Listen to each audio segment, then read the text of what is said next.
하나님 말씀 함께 봅니다. 베드로전서 4장입니다. 베드로전서 4장 7절부터 11절까지 말씀, 제가 가진 신약성경 381페이지입니다.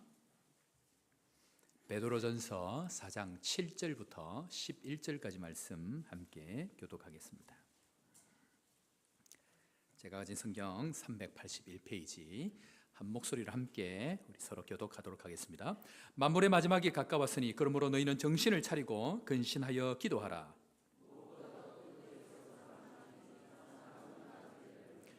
서로 대접하기를 원망 없이 하고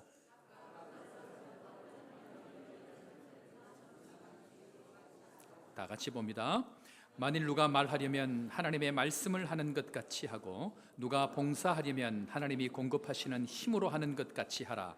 이는 범사에 예수 그리스도로 말미암아 하나님이 영광을 받으시게 하려 함이니 그에게 영광과 권능이 세세에 무궁하도록 있느니라. 아멘. 오늘 이 시간 재직 세미나 4인 4색 재직 세미나 두 번째 시간인데 북교회 부산 북교회 은퇴 목사님이신 조수구 목사님, 제가 평소에 이렇게 늘 개인적으로 흠모하고 좋아하던 분입니다. 개인적으로 한 번도 이렇게 만난 적은 없습니다.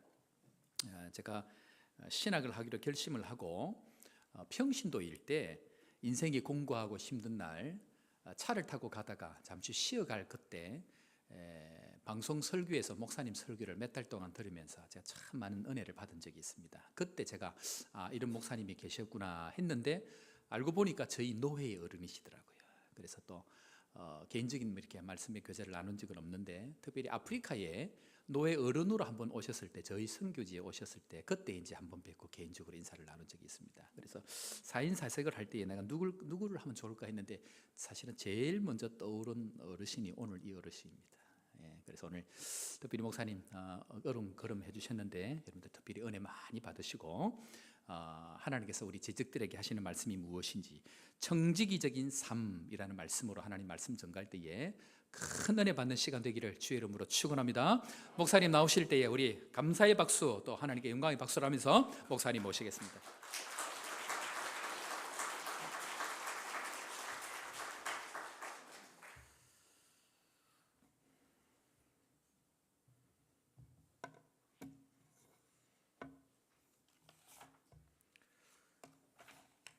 의학 용어 가운데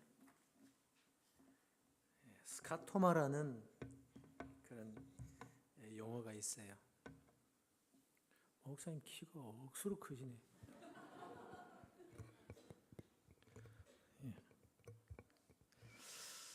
스카토마라는 의학 용어가 있는데 이게 신경체의 이름입니다. 신경체. 그러니까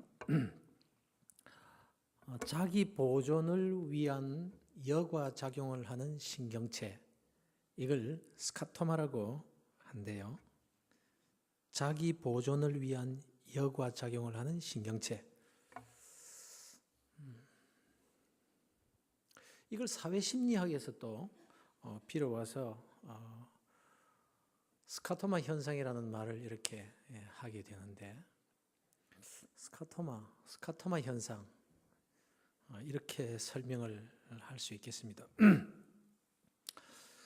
제가 국민학교 다닐 때에 동요 가운데 기찻길옆 오막살이 아기아기 잘도 잔다라는 동요가 있었어요. 다 아십니까? 뭐 이 아는데 아멘 할 건 없고 하여간 그 요즘 동요는 없어요. 그 가사가 안 맞기 때문에. 근데 어쨌든 제가 어릴 때는 그 노래 억수로 많이 불렀습니다. 기찻길 옆 오막살이 아기아기 잘도 잔다. 칙폭 칙폭 기차 소리 요란해도 아기아기 잘도 잔다. 혹시 또 점심 식사하시고 졸리실지도 모르니까 이 노래 한번 합시다. 기찻길 옆 오막살이 시작. 기찻길 옆 오막살이 아기 잘도 잔다. 칙폭 칙칙폭폭 칙칙폭폭 칙칙 기차 소리 요란해도 잘도 잔다. 다 잊어버리지 않고 다 아시네요. 기차 끌려 오막살이 아기아기 잘도 잔다. 칙폭칙폭 기차 소리 요란해도 아기아기 잘도 잔다. 이 누가 지었는지 모르겠어요. 기차 길렵 살아봤나? 여러분 기차 길렵 살아보셨어요? 살아봤어요? 기차 소리에 잘 자요?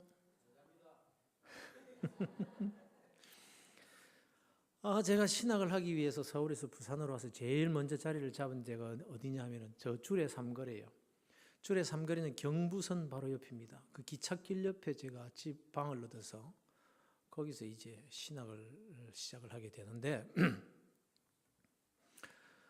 그때 이제 첫째 아이 핏덩어리 같은 그 이제 갓난아기를 데리고 이렇게 와서 거기에 자리를 잡았는데 못 살겠는 거예요. 못 살겠는 거예요. 잠을 잘 수가 없는 거예요. 잠을 잘 수가. 너무 피곤해서 잠을 좀 자려고 하면은 오르륵 하고 기차가 지나가는데 막 덜덜덜덜 이거 정말 잠을 잘 수가 있어야죠. 이 꼬마 이거 이 피덩이 같은 이 아이 겨우 잠재워 놓으면 기차가 팍 지나가면서 깨어나고 소스리치게 놀라가지고 꽤 울지요. 나중에 잠을 못 자니까 사람 죽겠더라고요. 못 살겠어요. 못 살겠어요. 사람이 잠을 자야 되잖아요. 잠을 잘 수가 있습니까? 기찻길래 오막살이 아기아기 잘 잔다. 누가 지었어 이걸 갖다. 살아봤나 말이야. 도저히 못 살겠는 거예요. 그렇게 한 달, 두 달이 지났어요. 근데 어느 날 저희 집사람이 저에게 이런 이야기를 하는 거예요. 여보, 요새 왜 기차가 안 다니노? 그 경부선입니다. 기차가 다녔겠어요? 안 다녔겠어요? 계속 다녔죠. 근데 내가 대답, 그래 이상하다. 요새 기차가 안 다니노 왜? 애도 보니까 쌕쌕 잘 자는 거예요. 이게 뭔지 아세요? 스카토마 현상이라는 거예요. 내 몸이 살기 위해서 내 몸에 있는 신경체, 스카토마가 신경체가 작용을 해가지고 내가 살기 위해서 그 기차 소리를 못 듣게 만들어버리는 거예요. 애도 못 듣는 거예요. 기차는 지나갔는데도 소리가 났는데도 소리 안 난 것 같이 여겨지는 현상. 그러니까 사실임에도 사실이 아닌 것 같이, 사실이 아님에도 사실인 것 같이 여겨지는 현상을 스카토마 현상이다. 그래서 의학 용어지만 이걸 사회 심리학에서 빌어와가지고 스카토마 현상이라 이런 말을 하게 되는 거예요. 오랫동안 우리가 습관에 사로잡혀 살면 사실이 아닌데도 사실인 것 같이, 사실인데도 사실이 아닌 것 같이 여겨지는 현상이 오늘날 교회 안에도 많이 일어나고 있다. 그래서 교회 안에서도 스카토마 현상이 많다는 거예요. 교회 안에서 스카토마 현상이란 어떤 현상일까요? 내가 오랫동안 신앙생활을 해왔어요. 선배들한테 배우기도 하고 부모들한테도 배우기도 하고 그렇게 신앙생활을 쭉 해왔어요. 그래서 쭉 해오면서 지나다 보니까 내 의식이 굳어져 가지고 교회는 이래야 되는 거구나. 봉사는 이래야 되는 거구나. 직분자는 이렇게 해야 되는 거구나. 이걸 자기가 의식 속에 자리를 잡고 있는데 사실과는 다를 수 있다는 거예요. 그게 전통이든지 어떤지가 내가 경험해서 쭉 지금까지 살아왔지만 그러나 실제로 교회는 이래야 된다, 직분자는 이래야 된다, 신앙생활은 이렇게 해야 된다라고 내가 알고 있는 그 사실이 사실이 아닐 수도 있다는 거예요. 하나님의 뜻이 아닐 수도 있다는 거예요. 진짜 하나님께서 하신 말씀이 아닐 수도 있음에도 불구하고 하나님의 말씀이라고 생각하고 진리라고 생각하고 이렇게 해야 된다, 저렇게 해야 된다라고 생각할 수 있다라는 겁니다.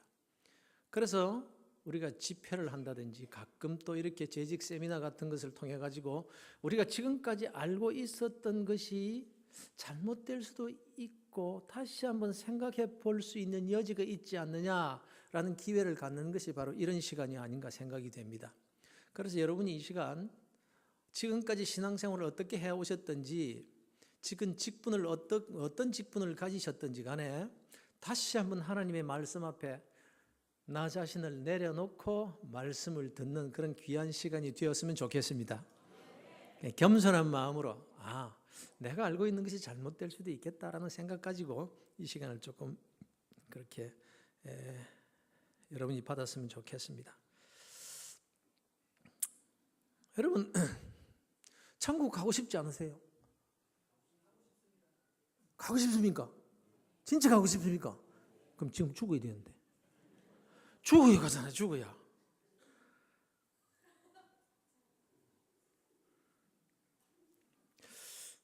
근데 말이죠, 천국이 어떤 곳일까? 사실 우리가 이 땅에 살면 얼마나 더 살겠습니까? 살면서 이 땅에 최고의 행복을 누리면서 산다 한들 천국에 비교할 수 있겠습니까? 천국은 고난도 없습니다. 미움도 없습니다. 다툼도 없습니다. 아픔도 없습니다. 질병도 없습니다. 죽음도 없습니다. 영원한 기쁨, 여호와 안에서 얻는 그 아름다운 기쁨. 이 세상에는 아무리 좋은 거라도요, 계속하라 그러면 지겨워서 못합니다. 그런데 영원토록 지겹지도 않고 계속해서 최고의 기쁨만 누릴 수 있는 것이 천국입니다. 그 천국에 가고 싶지 않습니까? 근데 그 천국에 들어갈 자격이 어떤 자격입니까? 예수만 믿으면 됩니다. 근데 우리가 예수를 믿었잖아요. 세상에서 머리알같이 많고 하늘의 별과 같이 많고 많은 사람들 가운데서 하나님께서 우리를 지명하여 불러주셨어요. 그런데 우리를 얼마나 사랑하시느냐? 자기 독생자 예수 그리스도를 십자가에 매달아 죽이시기까지 우리를 사랑하셨어요. 그러니까 우리가 우리 자식을 사랑하는 것은 비교도 안 되는 하나님의 사랑이에요. 그만큼 나를 사랑하시는데 내가 말이죠, 내 자식을 위해서 예쁜 아파트를 하나 샀어요. 그래서 얘들이 결혼을 하면은 이 아파트에 살게 해주리고 딱 이렇게 아파트를 비워놓고 딱 기다리고 있어요. 그럼 결혼을 했습니다. 그럼 이 아이들을 아파트로 빨리 들어와서 살도록 하는 것이 제 마음의 기쁨이요 소원이겠죠. 근데 너 고생 좀 하다 와. 사글세빵 실컷 좀 고생 실컷 하다가 이게 들어와. 이러겠습니까? 내가 자식을 사랑하면 사랑하는 만큼 빨리 들어와. 너희들을 위해서 준비해 놨잖아. 이렇게 되는 것이 정상이 아닙니까? 그러나 하나님은요, 우리 부모들의 마음과는 비교할 수 없이 우리를 사랑하신다고요. 그 아름다운 천국, 거기다 천국에 우리의 집을 다 지금 마련해 놓으시고 기다리고 계신데, 여러분, 이 땅에 우리가 살면서 아무리 좋은 것을 가져도 인간이 당하는 고난은 피할 수가 없는데, 그 고난 받는 거 뻔히 보시면서 빨리 천국으로 데려가고 싶지 않으시겠냐 말이에요. 우리 하나님 우리를 얼마나 사랑하시는데, 그럼에도 불구하고 우리 하나님께서 우리를 보고, 야, 조금만 더 살다가 오너라. 힘들지? 네 집이 여기 있지만 그래도 조금만 더 살다 와. 이게 하나님의 마음이라면 왜 이 땅에 우리를 살도록 하셨을까? 그것은 우리에게 사명이 있기 때문에 그래요. 사명 감당하러 오라고. 그래서 사명 감당하는 여러분들이 되시기를 주의 이름으로 축원합니다. 어떤 집에 부자 주인 어른 회갑잔치가 열렸대요. 아주 부잣집 주인 회갑잔치가 열렸는데 그 집안에 비상이 걸렸어요. 어떤 게 비상이 걸렸느냐? 그 집에 있는 모든 동물들이 비상회의를 소집을 했답니다. 이번 잔치에 누가 순교를 해야 되느냐? 그래서 제일 처음 개를 보고 말했어요. 야, 이 여름에 주인이 이렇게 잔치를 베푸는데 네가 보신탕으로 나서는 게 어떻겠느냐? 그러니까 개가 말했어요. 내가 나가는 것까지는 좋은데 내가 가면 이 부잣집 재산을 누가 다 지키냐? 이 집은 누가 지키냐?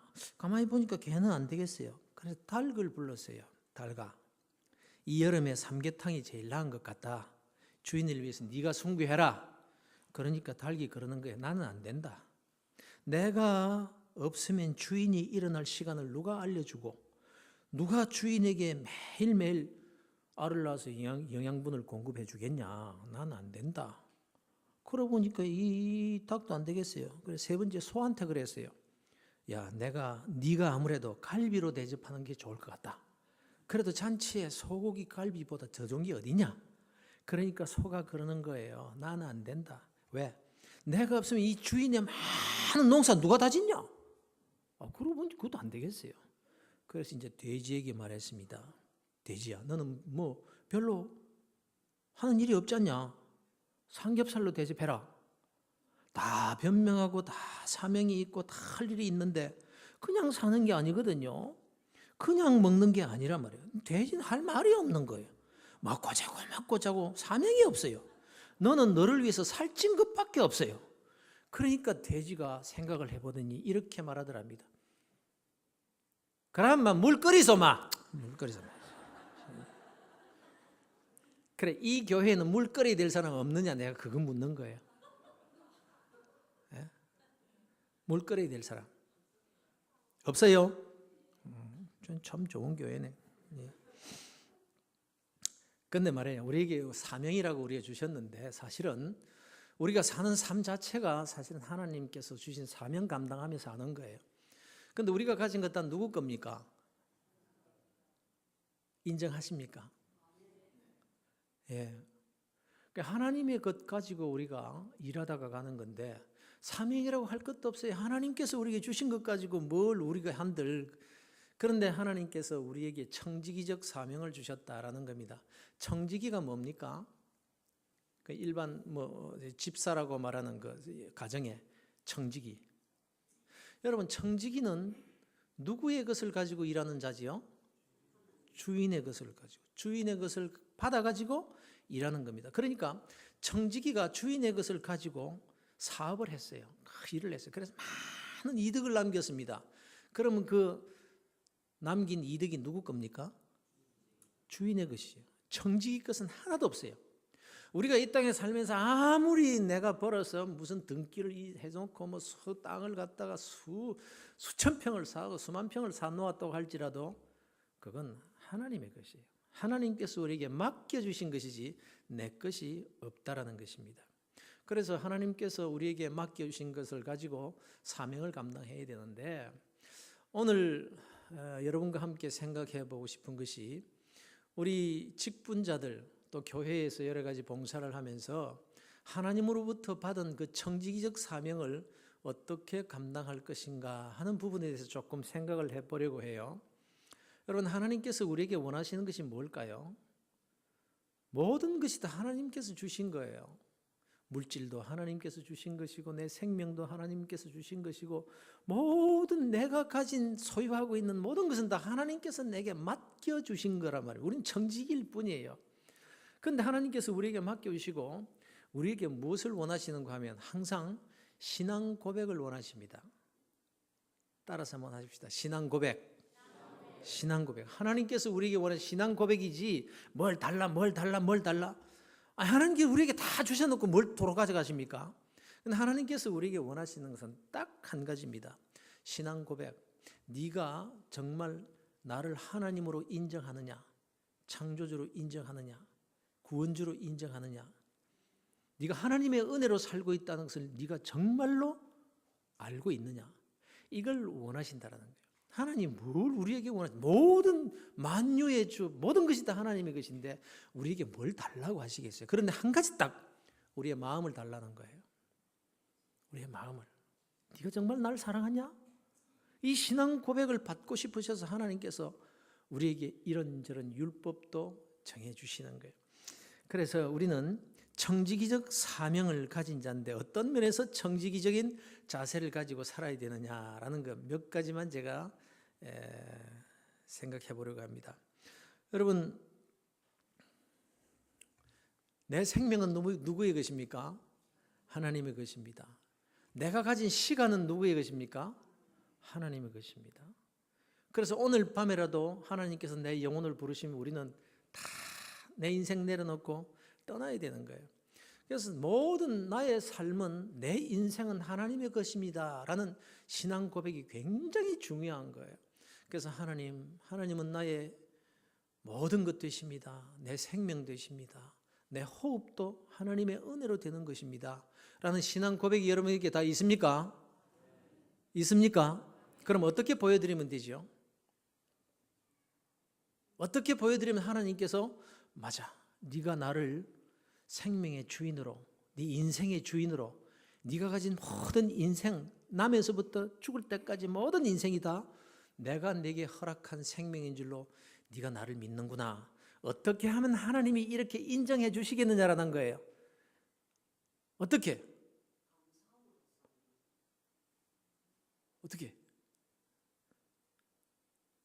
그래서 하나님께서 우리에게 신앙 고백을 요구하시는데 그게 뭐냐면 첫 번째, 나의 생명은 하나님의 것이고 하나님께서 내게 지금도 호흡할 수 있는 생명을 주셨음을 내가 고백합니다. 나는 하나님의 것입니다. 하나님이 천지 만물의 주인이시고 나의 주인이십니다 라는 신앙 고백을 하나님께서 받고 싶으셔서 우리에게 뭘 하라고 명령하셨느냐 하면은 안식일을 지키라는 거예요. 따라서 합니다. 우리는 시간의 청지기들이다.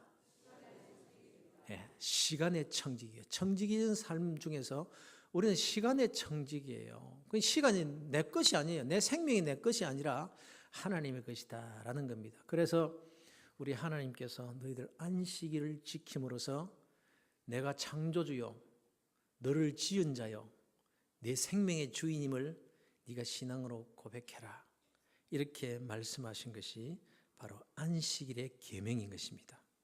안식일. 그럼 왜 안식일을 지키라고 하셨을까요?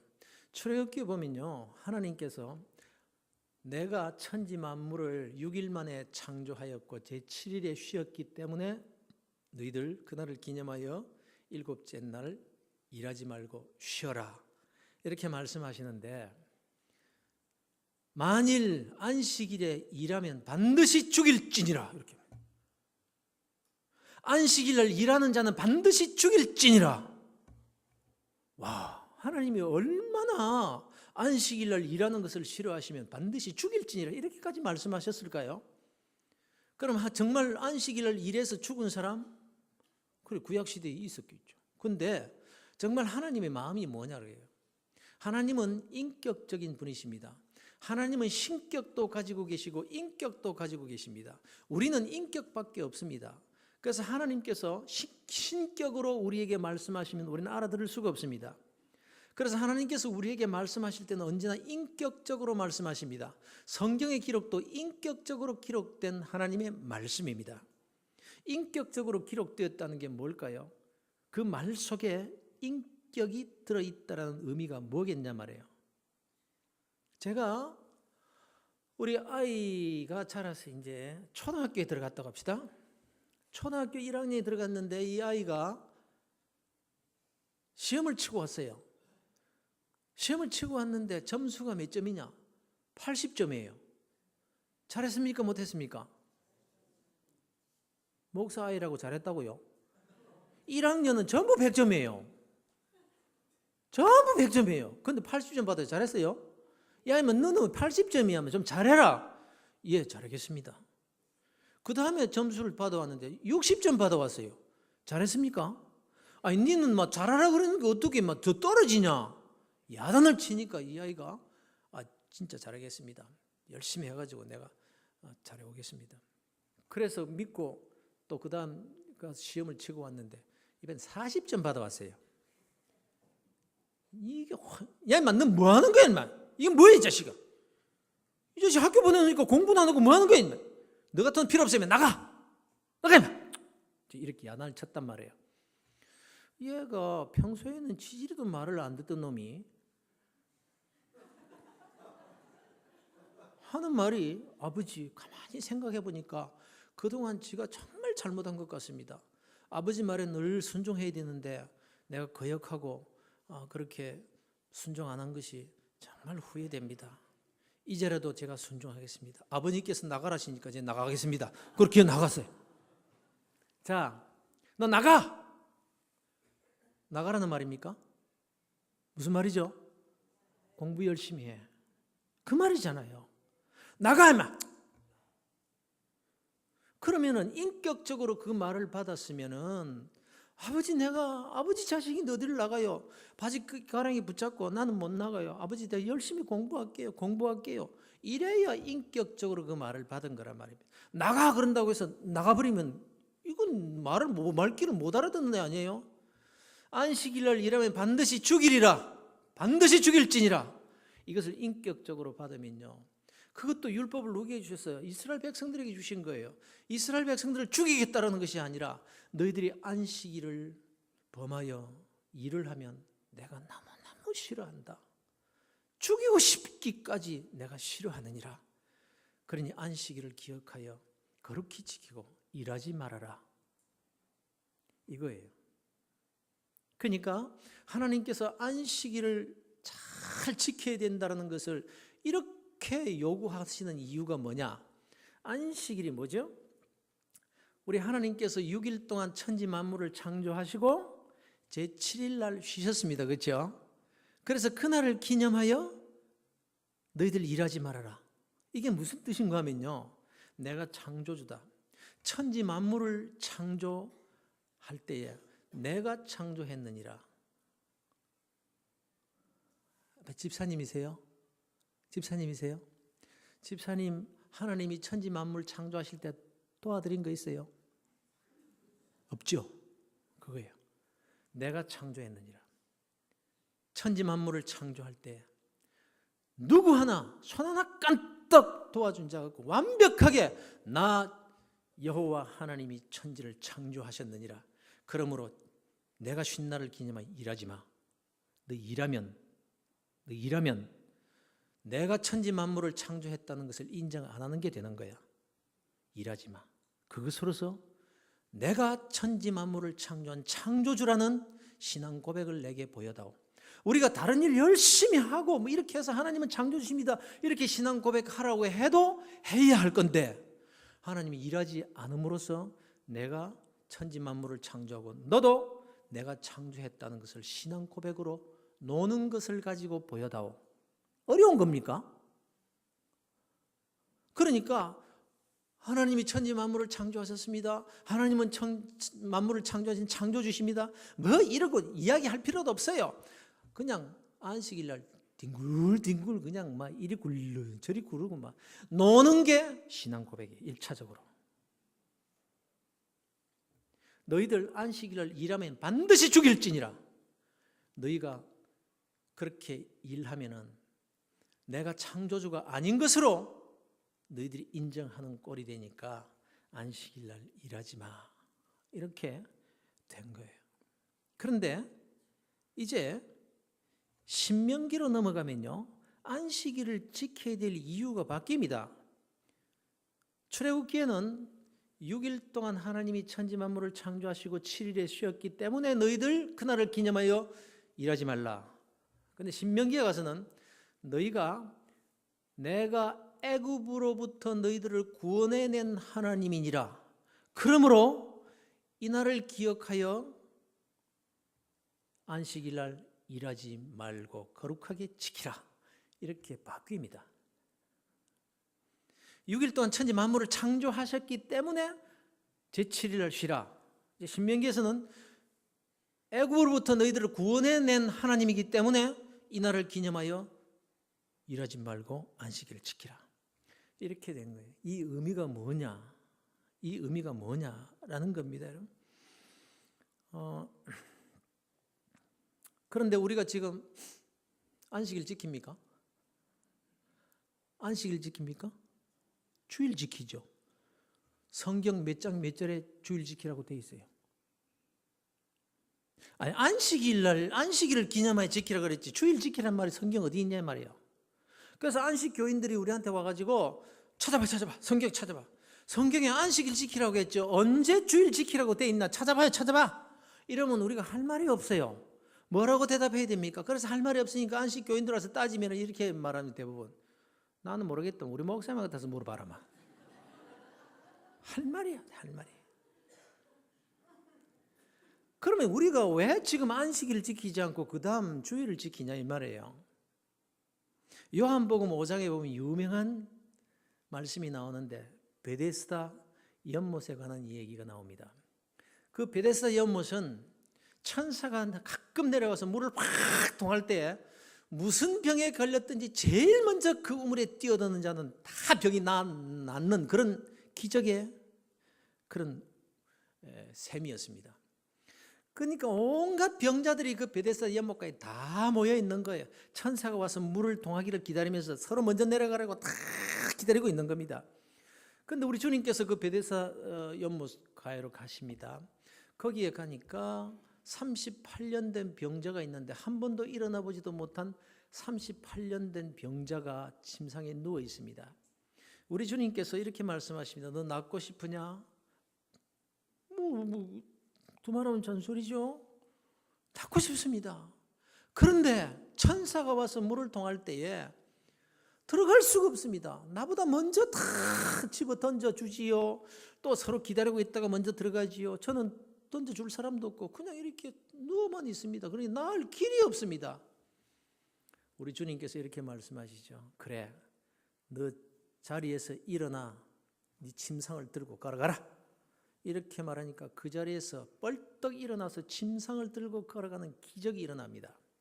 굉장한 일이죠. 38년 동안 누워있던 자가 예수님께서 일어나 내 자리를 들고 걸어가라 하니까 그 자리에서 딱 일어나서 그 무거운 침상을 들고 간단 말이에요. 그러자 바리새인들과 서기관들이 시비를 겁니다.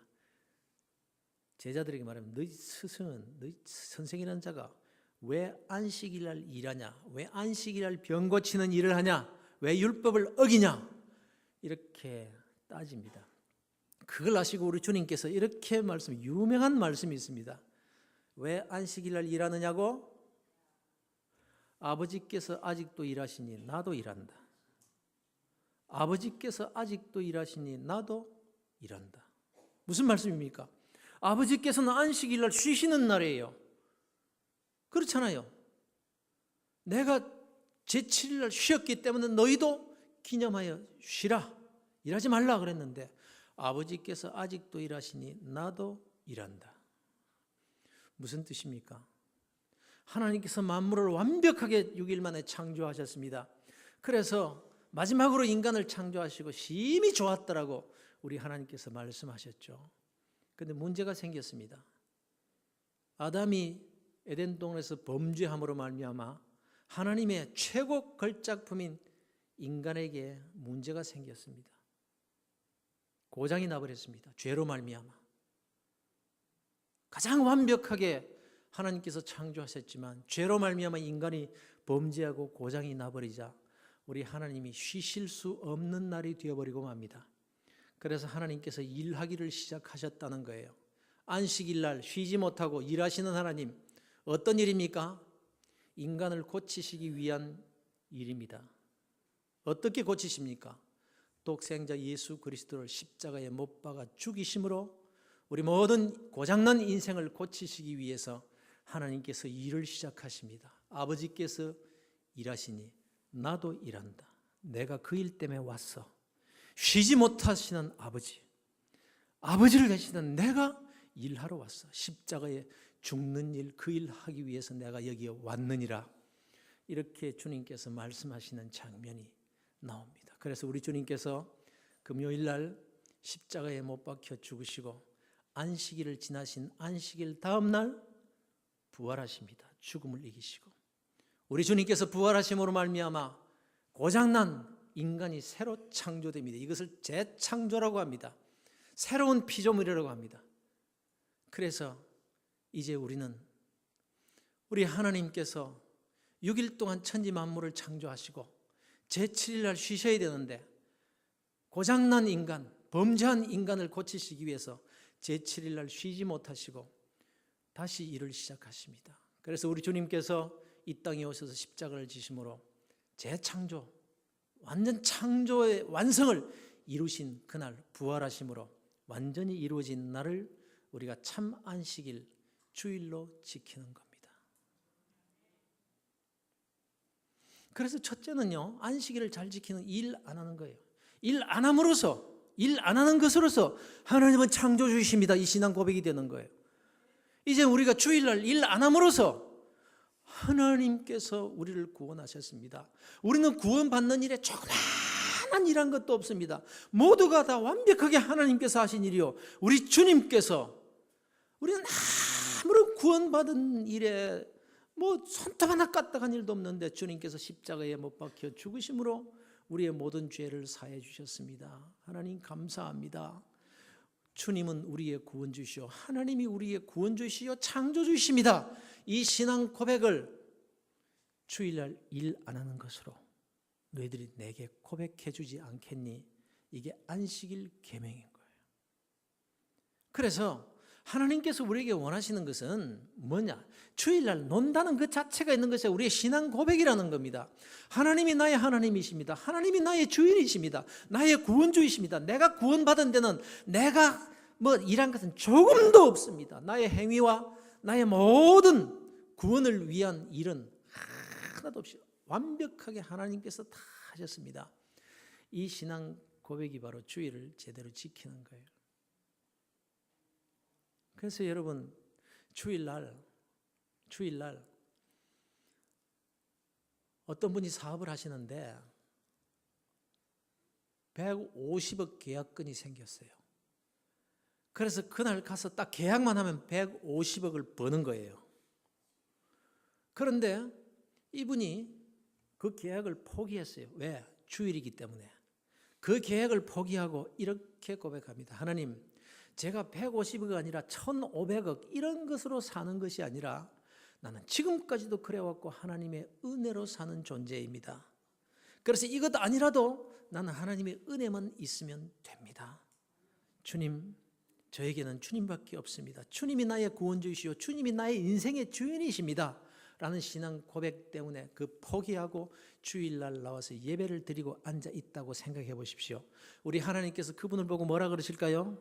그래, 네가 나를 인정하는구나. 내 인생의 주인이 나인 것을 네가 정말 고백하는구나. 고맙다.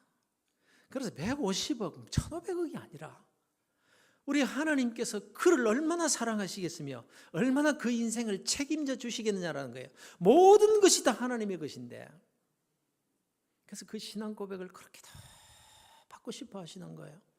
그러니 여러분 율법적으로 생각하지 마시고, 여러분이 주일날 무슨 회사 나오고 뭐 일을 한다고 해서 돈벌이가 한다고 해서 하나님께서 뭐 벌을 주시고 징계 내리시고 그냥 막 망하게 하시겠다, 이것이 아니라 하나님의 마음을 좀 알아달라는 거예요. 너희들 나 다 안다. 너희들 사정 알지만 그러나 적어도 내게 믿음 한번 보여주지 않겠니? 정말 내가 네 인생의 주인이요, 네 모든 인생의 책임자가 나라는 것을 인정한다면 너 좀 보여다오. 그래서 주일날 얼마든지 돈 벌 수 있고 이익을 얻을 수 있지만 그거 포기하고 하나님 앞에 나와서 한번 앉아보시라는 거예요. 하나님께서 얼마나 기뻐하시겠는가, 그 마음을 보라는 거예요. 벌 주겠다는 것이 아니라 내가 너희들에게 원하는 것이 이것이다. 그 신앙 고백을 그렇게도 받고 싶어 하신다는. 그래서 하나님께서 안식일에 대한 축복을 엄청나게 하셨어요.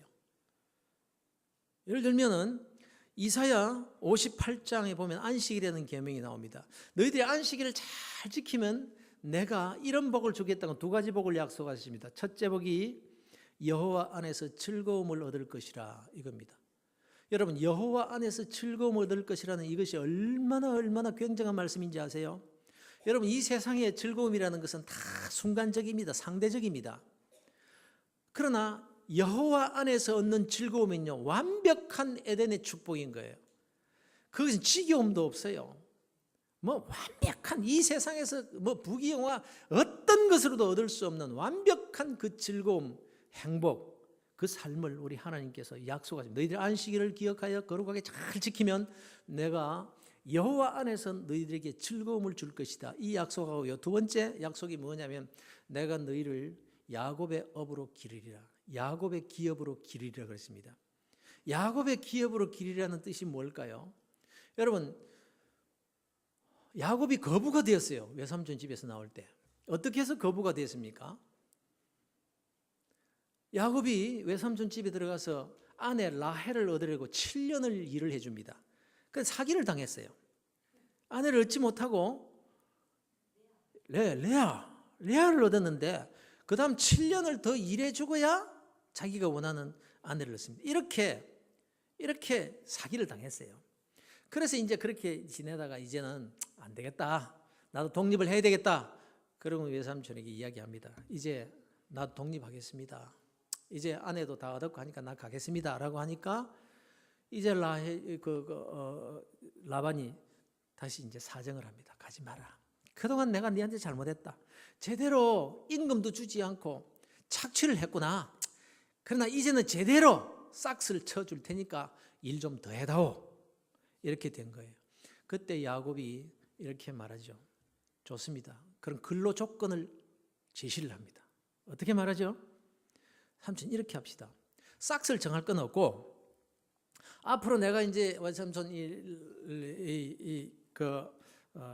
양을 이렇게 칠 때에 양을 치면은 새끼를 낳을 때에 얼룩지고 점 있는 새끼가 나면 전부 다 내게 주시고 점이 없는 새끼를 나면 삼촌 가져가십시오. 이렇게 된 거예요. 그러니까 야 이놈 또 속아 넘어가는구나. 좋다. 그렇게 하자. 점 있고 알룩진 것을 나면 전부 다 네 가져가고 점이 없는 백색 이런 거 나오면은 다 내가 가져간다. 이렇게 된 거예요. 그래서 서약을 했습니다. 계약서를 딱 쓰고 이제 삼촌이 이렇게 합니다. 양을 골라내는데 점이 있거나 알롱진 것이 조금이라도 있는 것은 전부 골라냅니다. 그리고 새하얀 순양과 새하얀 암양만 딱 남겨서 야곱에게 줍니다. 그러면은 새하얀 순양과 새하얀 암양 사이에서 태어나는 양의 색깔은 뭐게요? 예? 참 희한하네. 하얀색의 암수 사이에서 난 것은 하얗습니까? 하얗죠. 꼭 해봐야 알겠습니까? 하얗습니다. 근데 말이에요. 야곱이 거부가 됐어요. 낳는 쪽쪽 전부 다 전백이 아롱진 것만 나왔더라. 이게 어떻게 된 거예요 도대체? 해보실래요? 가서? 되는가? 근데 그게 어떻게 되는 일이냐면은 야곱이 이럽니다. 살구나무 또 단풍나무 버드나무 가지를 꺾어다가 그 껍질을 좀 벗깁니다. 그리고 껍질 놔두고 벗기고 놔두고 벗기고 이렇게 알록달록 이렇게 하게 이렇게 해가지고 그 가지를 들고서는 우물 곁에 나와서 이제 새끼를 뵐 때에 그 앞에서 야곱이 뭐라고 어떻게 하느냐면은 야야야야 이거 봐 이거 보고 새끼 베라 그러면서 아롱아롱 그 앞에서 아롱아롱 이랬다 이거예요. 근데 새끼 뵐 때에 야곱이 앞에서 아롱아롱 하는 그것을 보고 새끼를 뵌 양마다 전부 다 아롱진 것을 낳았더라.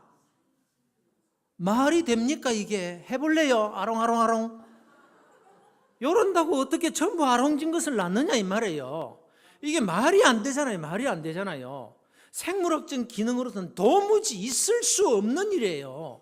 인류 역사상 이런 일이 있지도 않을 뿐만 아니라 이 말이 안 돼. 아롱 그런다고 전부 아롱짓을 놓고 그 다음에 이제 비실비실한 놈들의 새끼를 볼 때는 네 마음대로 나라 이래가지고 그걸 안 보여줘요. 그럼 전부 다 또 하얀 양만 나고 이게 말이 되냐 말이에요. 말이 안 되죠. 말이 안 되는데 가능성이 하나 딱 있어요. 그게 뭐냐면 여호와 하나님이 되게 하시면 되는 거예요. 내가 너희를 야곱의 기업으로 기르리라. 무슨 뜻인지 아시겠습니까? 전능하신 여호와 하나님께서 내 손에 책임을 지겠다는 거예요. 말도 안 되는 그 야곱의 아롱 하는 그 일에 하나님께서 다 응답을 하셨다면 네 손으로 하는 일에 내가 복을 안 주겠냐? 네 걱정하지 마. 안식일 제대로 지켜. 안식일을 일하는 것보다 너가 여기 와서 예배를 드리면은 내가 네게 복을 주는데 야곱의 기업으로 기르리라. 아시겠습니까? 네 손이 하는 대로 내가 다 되게 해줘. 네 실력과 상관없어. 사회 현상과 상관없어. 어떤 이론과 상관없어. 수학이나 과학적 지식 상관없어. 전능하신 여호와 하나님, 빛이 있으라 하시니 빛이 있었고 그 하나님께서 되게 해주시면 되는 거야. 네가 안식일을 기억하여 거룩히 지키면 정말 네가 네 인생의 주인이 하나님이시면 내 생명도 주인이 하나님이십니다. 이 신앙 고백만 제대로 하면 내가 너를 야곱의 기업으로 기를게. 너 걱정하지 마. 네가 무엇을 하든지 내가 되게 하면 되는 거야. 하나님께서 이렇게까지 말씀을 하신다는 거예요. 그러니까 하나님께서 우리에게 원하시는 것은 다른 게 아니라 신앙 고백이에요. 정말 하나님은 나의 주인이십니다. 내 인생의 주인이십니다. 주님만 있으면 나는 다 됩니다. 이 신앙 고백, 이것이 받고 싶어서 안식일날 제발 일하지 마. 안식일날 일하면 반드시 죽일지나. 이렇게까지 말씀하시면서 안식일을 거룩하게 지키라. 네가 주일을 거룩하게 지켜라. 네가 구원받는데 네가 한 일이 있냐? 전부 하나님이 다 하셨잖아. 놀면서 네가 열심히 일하는 것보다 더 중요한 것은 하나님이 나의 구원주이십니다. 나를 재창조해 주신 정말 구원주이십니다. 이 신앙 고백하는 것이 그렇게 더 중요하단다. 내게 이 신앙 고백만 보여다오. 이게 우리 하나님께서 우리에게 요구하시는 거예요. 그래서 우리가 예수를 제대로 믿는다, 뭐 직분을 받는다, 교회를 열심히 다닌다, 이렇게 할 때 기본적인 것이 뭐냐면 주의를 잘 지키는 겁니다. 신앙 고백적으로 잘 지키는 거예요. 오늘 여러분 이렇게 잘 나오셨습니다. 우리 서로 축하합시다. 잘 나오셨습니다. 잘하셨습니다. 예. 그래서 앞으로도 우리가 이 주일 지키는 일에 여러분 우리 자녀들을 교육을 잘 시키셔야 돼요. 우리 자라는 아이들, 여러분 서울대학교 졸업한다고 해서 다 행복합니까? 그건 아니잖아요. 서울대학을 졸업하든 하버드대를 졸업하든 중요한 것은 하나님의 은혜입니다. 하나님의 은혜만 있으면요, 대학 안 나와도요, 하나님께서 그 손을 축복하시면요, 야곱의 기업으로 기르신다고요. 우리 이 신앙 고백이 있어야 되는 거예요. 그래서 우리 아이들에게 뭐 공부도 열심히 시켜야 되겠지만 그거보다 더 중요한 것은 야, 네 인생은 하나님이 책임져 주신다. 그러니까 네가 손해를 보더라고 해도 네 좋은 대학 못 가도 괜찮은데 주일 제대로 잘 지켜라. 그럼 하나님께서 네 인생 책임주신다. 이 신앙 고백적인 가르침이 우리에게 필요하다라는 거예요. 정말 하나님을 믿는다면. 그래서 우리가 시간의 청지기임을 꼭 기억하고 사셔야 돼요. 내가 가진 시간 내 거 아니에요. 하나님의 것이에요. 근데 신앙 고백을 어떻게 할 것인가? 그것이 바로 안식일을 제대로 지키고, 오늘로 말하자면 주일을 제대로 잘 지키는 것이다. 이것을 꼭 기억하셔서 여러분들이 정말 신앙 고백적으로 주일을 잘 지키는 그런 직분자들 되시기를 주 예수 그리스도 이름으로 축원합니다. 두 번째는 따라서 하십시다. 우리는 물질의 청지기들이다. 첫째는 무슨 청지기요? 시간의 청지기. 두 번째는 물질의 청지기예요. 여러분 우리가 가진 것은 다 하나님의 것입니다. 하나님이 다 주셨지만 생명도 주셨지만 우리가 가진 모든 것 전부가 다 하나님께서 주신 것을 우리가 받아가지고 지금 이런 일도 하고 저런 일도 하는 거라 이겁니다. 그런데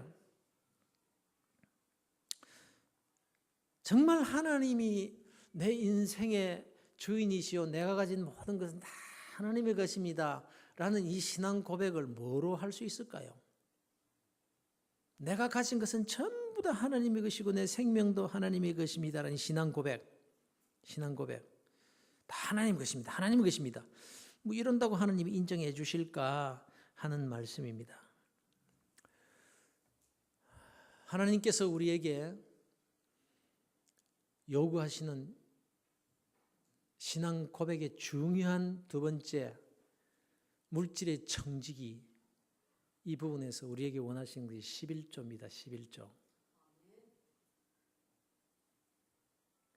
여러분, 우리가 하나님을 사랑한다, 하나님을 인정한다라고 할 때 무엇으로 그 믿음을 평가할 수 있을까요?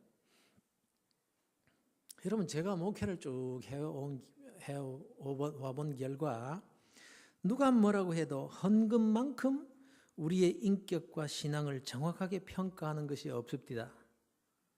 저는 그렇게 믿습니다. 오늘날 교인들이 하는 말을 가만히 들으면 너무나 신앙이 좋은 것 같이 들립니다. 그런데 그 말을 얼마나 믿어야 됩니까? 그리고 열심을 내서 교회 일에 봉사하고 남보기에 기도도 많이 하는 거 좋습니다. 그러나 그런 겉으로 보이는 행동으로 얼마만큼 그 사람의 진가를 평가할 수 있겠느냐라는 것입니다. 단 한 가지 분명한 평가가 있습니다. 그게 뭔가 하면요, 헌금 앞에 세워보는 거예요. 돈 앞에 서는 겁니다. 헌금이야말로 신앙의 시험대입니다. 이건 속일 수가 없습니다. 근데 요즘 다 헌금 이야기하면 다 싫어하니까 목사님들이 안 해요. 근데 어쨌건 이것만큼 우리의 신앙을 정확하게 평가하는 것이 없다라고 저는 생각합니다. 11조가 뭐죠? 이런 말이 있습니다. 11조가 뭐냐? 교인들이 돈에 대하여 가장 공포를 느끼는 10m 점프대다. 다시 한번요. 11조가 뭐냐? 교인들이 돈에 대하여 가장 공포를 느끼는 10m 점프대다. 이게 뭐냐면요, 특전사, 요즘 특전사라고 옛날에 공수부대 있지, 공수부대. 그러니까 비행기 올라가가지고 낙하산 타고 뛰어내리잖아요. 공수 낙하훈련이지, 낙하훈련. 그런데 아무나 그냥 데리고 올라가서 집어 던지는 게 아닙니다. 그 낙하산 점프 한번 하기 위해서 지상에서 하는 훈련은 피나는 훈련을 하는 거예요. 그 훈련을 어디서 하냐면 10m 점프대에서 합니다. 왜 10m 점프대에서 하느냐? 사람이 공포를 가장 많이 느끼는 높이가 11m랍니다. 11m. 그래서 10m 점프대에 딱 서면 눈높이가 딱 약 11m가 된다는 거예요. 그래서 사람이 가장 공포를 많이 느끼는 그 높이, 거기에서 뛰어내리게 하는 거예요. 그러니까 10m 점프대에서 겁없이 뛰어내리면 그 다음엔 아무리 높이 올라가서 뛰어내리면 그건 아무 문제가 안 된다는 거예요. 이미 훈련이 되어 있기 때문에. 다시 한번. 11조가 뭐냐? 교인들이 돈에 대하여 가장 공포를 느끼는 10m 점프대다. 그러니까 11조의 믿음을 가지고 거기에서 뛰어내릴 수 있으면 다른 모든 헌금에 관한 문제는 no problem. 문제가 없다는 거예요. 얼마든지 하나님께 더 드릴 수 있고 하나님께 드리는 것이 기쁨이 될 수 있는 가장 기초가 뭐냐면 바로 11조다라는 것입니다. 우리 하나님께서 우리에게 원하시는 것이 뭡니까? 네 생명은 내 거라고? 네가 가진 거 다 내 거라고? 정말 네가 믿냐? 그러면 10에 9개는 나한테 가져와. 10에 5개 나한테 가져와. 이래도 우리는 가져가야 됩니다. 그런데 하나님께서 10에 하나를 나한테 내어놓으므로 10개 전부가 다 내가 네게 준 것이라는 신앙 고백을 나에게 보여다오. 이게 이제 11조라고. 여기서부터 사실은 아브라함에게 약속하신 축복이 시작이 되는 거거든요. 성도들 가운데 보면 재산이 꽤 있고 그리고 하나님 앞에 11조를 내면서 기쁘게 신앙생활하면 하나님께서 여러 가지로 은혜를 주실 것이 뻔한데도 11조 내기를 정말 어려워하시는 분들이 많이 있습니다. 액수가 적을 때는 그런 대로 하다가 좀 많아지면 못하는 겁니다. 그러다가 움켜쥐고 앉아서 그중에 조금 떼어가지고 헌금하기는 하는데 온전한 11조 생활은 못한다는 거예요. 여러분 꼭 기억하세요. 우리가 11조 한다라고 주보에 나온다고 합시다. 하나님께서 원하시는 건 온전한 11조입니다. 액수에 많고 적음이 아닙니다.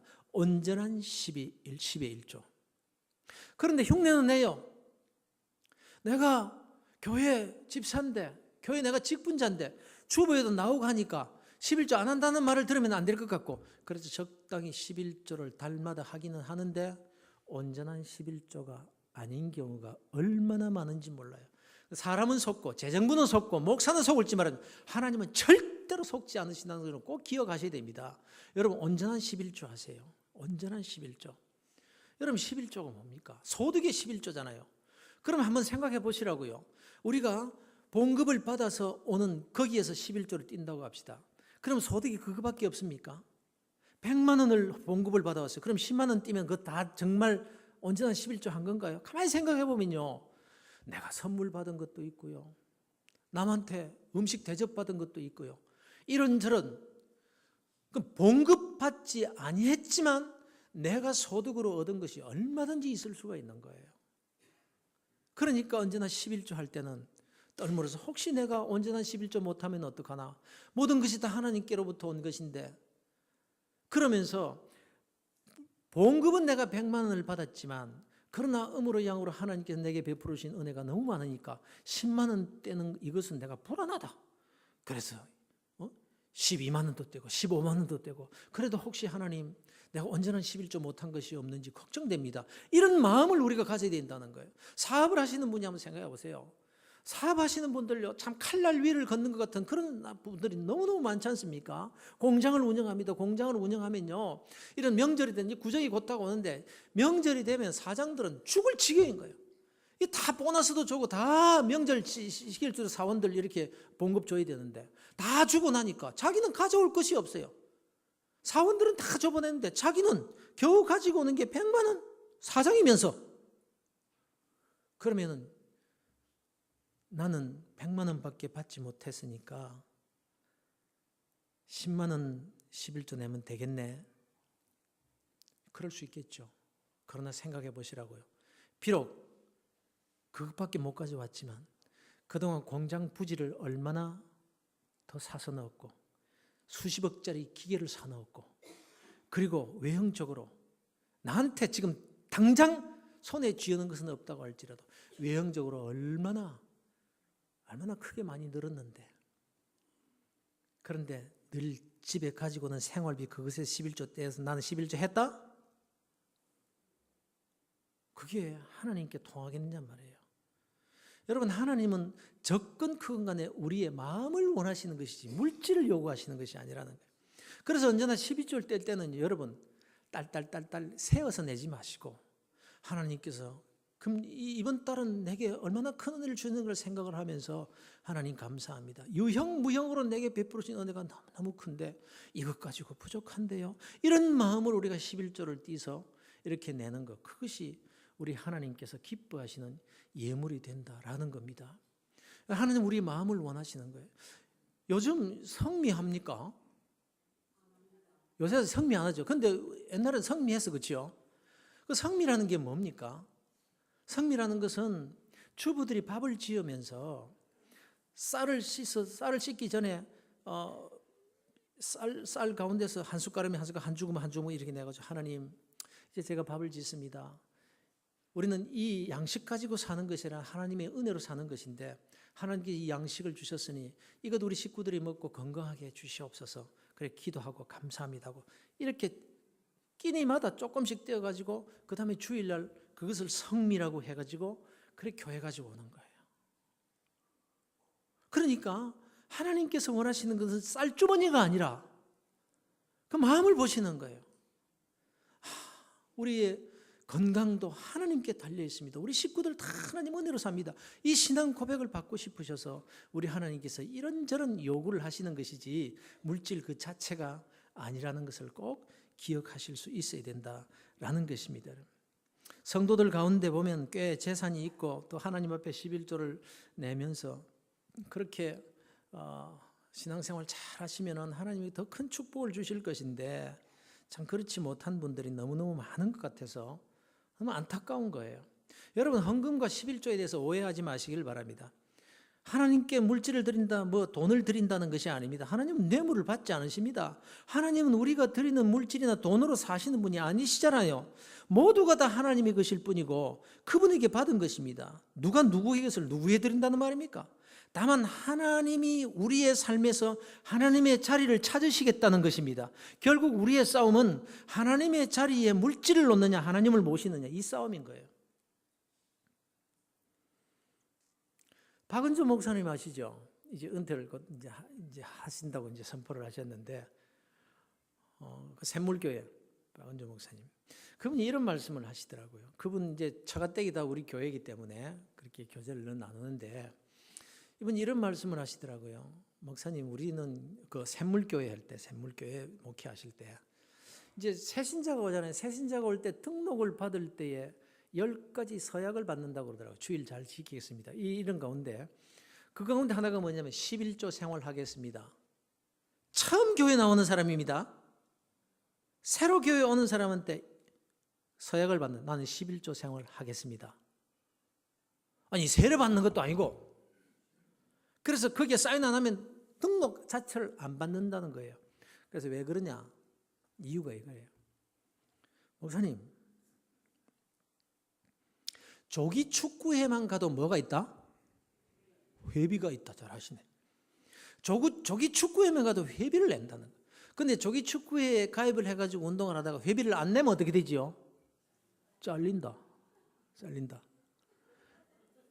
그런데 거룩한 공예, 우리의 생명까지도 함께 나눌 수 있다는 그런 거룩한 공예의 교회의 멤버십이 된다고 하면서 하나님께서 요구하신 가장 기본적인 11조 생활도 안 하면서 우리가 한 배에 탄다? 믿음의 공동체로 함께 섞여 산다? 이건 인정할 수 없다는 거예요. 그러니까 적어도 우리 교회의 멤버가 되기 위해서는 가장 기본적인 조기 축구에서 회비도 내는데 거룩한 교회 공동체에서 이것도 안 하면 우리 멤버로 받을 수 없다. 이게 그 목사님의 주된 마음이었어요. 그래서 어떻게 됐습니까? 그 교회에 누가 등록하겠습니까? 너무 많이 등록을 해가지고 나중에는 이렇게 선포를 합니다. 여러분 다 기억하실 거예요. 우리 교회는 앞으로 새 신자 아니면 안 믿는 사람, 불신자가 아니면 등록 안 받습니다. 너무 많이 몰려오니까. 처음 예수 믿는 사람은 우리 받겠습니다. 이렇게 되더라는 거예요. 그러니까 처음부터 우리가 잘 배워야 돼요. 그러니까 새 신자가 오면 헌금에 대해서 시험 받을까 봐서 안 내도 된다. 그러면서 뭐 또 이렇게 하는데 그렇게 하지 말고 처음부터 잘 가르쳐야 되는 거예요. 처음부터 잘 가르쳐야 되는 거예요. 이게 굉장히 중요하다는 것을 꼭 여러분 기억하셔야 됩니다. 요즘 헌금 설교 참 싫어합니다. 그래서 목사들도 헌금 설교 잘 안 합니다. 이게 사실은 참 문제가 되는 거예요. 제가 같이 이렇게 교회를 섬기면서 또 저를 지도해 주신 분이 계신데 저 부산의 가야 성안교회 윤장훈 목사님이라고 계세요. 지금은 몸이 아프셔서 지금 은퇴를 하셨습니다마는 그 윤장훈 목사님 이분이 참 독특하신 분이십니다. 독특하신 분이신데 이분 아버님이 저 경북 그 의성 옆에 그렇게 고향이신데 풍양이라는 곳에 사시는데 풍양 그 아버님이 시골교회 장로님이신데 아주 좀 독특한 분이셨어요. 그러니까 기도를 하면 깊이 묵상 가운데 들어가서 예수님도 만나고 예수님의 음성도 듣고 뭐 이런 경험을 많이 하시는 그런 장로님이셨어요. 이 장로님이 돌아가시기 전에 이런 예언을 했습니다. 내가 죽는 날은 계속해서 비가 올 건데 내가 딱 죽는 초상치는 그날은 비가 안 올 거다. 진짜 그랬어요. 내가 죽기 전에 우리 집 속꼬리가 빠질 거다. 진짜 속꼬리가 빠졌어요. 어떤 일? 그러니까 이렇게 좀 독특한 분이셨어요. 이분이 이제 돌아가시기 전에 이제 다 그 자식들을 전부 불러가지고 마지막 유언을 남기면서 또 축복도 해주고 이런 시간을 가졌었어요. 그래서 이제 다 이제 불러 모았습니다. 거기에는 사위 전병성 목사님이라고 저 감천 제일교회 지금 은퇴하셨습니다. 그 사위도 있고 딸들 다 있고 다 불렀습니다.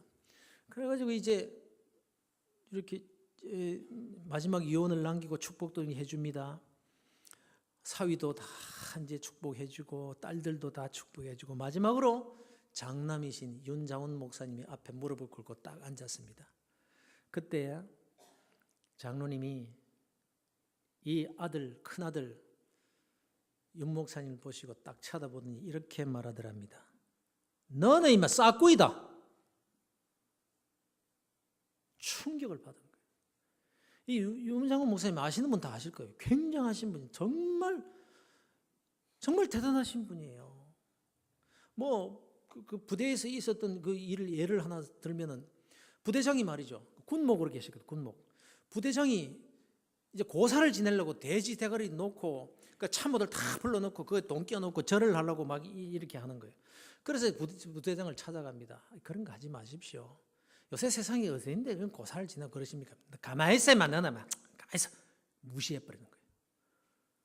그 진짜 참모들 모아놓고 전부 다 돼지 머리 앞에서 이제 절을 하려고 다 준비를 하고 있는데 그때 이 윤 목사님이 중이요 그 당시에는 오토바이를 타고 타다다다다다 와가지고 그냥 돼지 대가리를 발로 닙다 착 버리고 그냥 창을 뒤집어 버리고 토껴버렸어요 그냥. 그래 부대장이 저놈차을 하면 야단이 난 거예요. 그냥 도망을 가가지고 일주일 동안 숨어 있었어요. 그러면서 일주일 뒤에 부대장실에 뚝 이제 가서 씩 웃으면서 들어가니까 그 부대장이 그러더랍니다. 씩 웃으면서 네가 진짜다 임마. 여러분 참 대단하신 분이에요. 정말 그 총기 사고가 일어났는데 한 병사가 총을 탈취를 해가지고 인지를 잡고 딱 있는 거예요. 그러니까 뭐 대대장이니 뭐니 부대장이니 전부터 도망 다 버려. 그때 윤 목사님이 내 간다 가운 딱 입고 야 내가 간다 오지 마요 쏴버립니다. 괜찮다. 걸어 들어가가지고 그 아이를 설득시켜가지고 이렇게 데리고 나온 그 대단하신 분이에요. 이분이 믿음이 없이 그렇게 하겠습니까? 한 번은요 예비군 훈련장에 갔는데요. 이 목사님이 이제 그 장교들이니까 내후반에 쭉 앉아가지고 이제 쉬면서 이런저런 이야기를 합니다. 그 가운데 한 신사한 사람이 탁 일어나더니 명함을 착 돌리는 거예요. 그 명함을 보니까 철학관, 그러니까 부산에서 유명한 점쟁이인 거예요. 남자가 장교 출신인데. 그래서 모든 사람들이 전부 다 점을 친다는 거예요. 그 점 한 번 치는데 얼마냐? 보통 500만 원, 1000만 원 그래 받는다는 거예요. 근데 이 사람이 이 명함을 탁 내주더니 그 뭐 철학에 대해서 쭉 이야기를 하더라는 거예요. 그때 이제 옆에 이 목사님이 듣고 계신데 다른 사람들이 목사님 줄 아시잖아요. 그럼 이제 저분 이야기도 많이 들었으니까 이제 우리 목사님 이야기 한번 들어봅시다 이렇게 된 거예요. 그 목사님 느닷없이 그 앞에 떡 나와가지고 저분 말이 맞습니다. 진짜 귀신이 있습니다. 그 귀신이 신통하게 잘 알아맞힙니다. 그런데 그 귀신이 예수님한테는 꼼짝을 못합니다. 이렇게 된 거예요. 그래서 이제 복음에 대해서 예수 그리스도의 십자가에 대해 딱 이야기를 하니까 그 사람이 침상에 앉아 있다가 발랑 뒤집어 넘어지더니까 거품을 막 굴고 바동바동바동 그래가지고 급하게 그냥 앰뷸런스 불러가지고 싣고 나가. 이제 이런 분이에요. 그런 분인데 정말 신실하신 분이에요. 교회도 얼마나 크게 성장시켰습니까? 그런데 아버지가 너 임마 싹군이다 임마. 아버지 제가 왜 싹군인데요? 얼굴이 백장같이 하게 됐습니다. 넌 싹군이라 그러더라. 내 주님 만나보니까. 너 왜 교회에서 헌금 설교 안 해? 너 11조 설교 안 한다며? 주님이 너 싹군이라 그러더라. 충격을 받은 거예요. 왜 네가 교회 교인들 복 받을 길을 네가 막냐? 충격을 받은 거예요. 사랑하는 성도 여러분, 속지 마시기를 바랍니다. 속지 마시길 바랍니다. 뭐 간혹 젊은 사람들이 이런 말을 해요. 아이고 11조 그건 율법이다 율법. 구약시대나 있었던 일이지 지금 시대에 사는 사람들이 무슨 11조냐. 아니다. 이런 말을 하는 사람이 있어요. 그 말이 틀린 말은 아니라고 할 수 있습니다. 그러나 적어도 11조는 구약의 율법이다. 우리는 은혜 시대에 살기 때문에 그 11조 지킬 필요 없다라고 말할 수 있는 사람이라면 이 정도 돼야 됩니다. 구약 시대 때는 그 사람들이 예수 그리스도도 몰랐다. 하나님만 알고 그 율법을 지키면 하나님께서 복 주시는 것으로 알고 그렇게 지켰지만 우리는 은혜 시대에 사는 사람이다. 그 사람들은 상상도 못했던 하나님의 아들 독생자 예수 그리스도께서 나를 위해 십자가에 피 흘려 죽으신 은혜를 우리는 아는 은혜 시대에 사는 사람이다. 그런데 그런 은혜도 모르던 구약 시대 사람들이 하나님의 은혜 모든 것이 하나님의 것입니다라고 신앙 고백을 그렇게 해야 된다면은 그러면 어떻게 되는 거예요?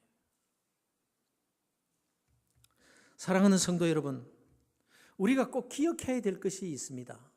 그것이 뭐냐면요, 하나님은 우리에게 무엇을 요구하시는가? 이것이 너무너무 중요하다는 사실을 꼭 기억하셔야 되는 거예요. 우리의 신앙 고백을 원하시는 거예요. 여러분,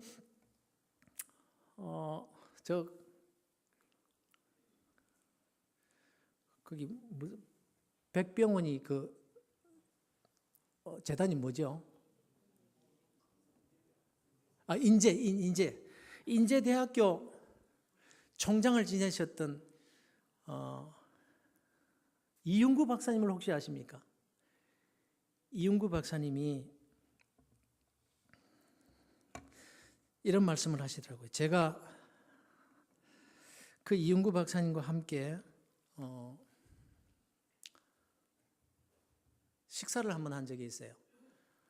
어디서냐 하면은 저기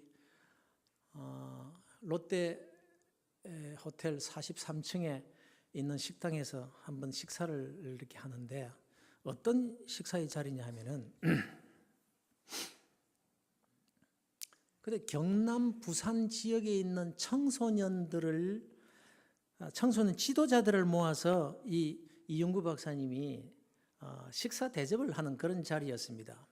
그런 자리였는데 머리가 하얀 분이 한 30-40명 그렇게 초청을 해서 그 식사 대접을 하는데 같은 테이블에 이렇게 앉았습니다. 테이블에 앉아서 제가 이제 목사님께 그 장로님께 이렇게 말했습니다. 총장님 너무너무 보기가 좋습니다. 머리가 하얀 분이 열정적으로 이렇게 하시는 걸 보니까 너무너무 보기가 좋아서 좀 대단하십니다.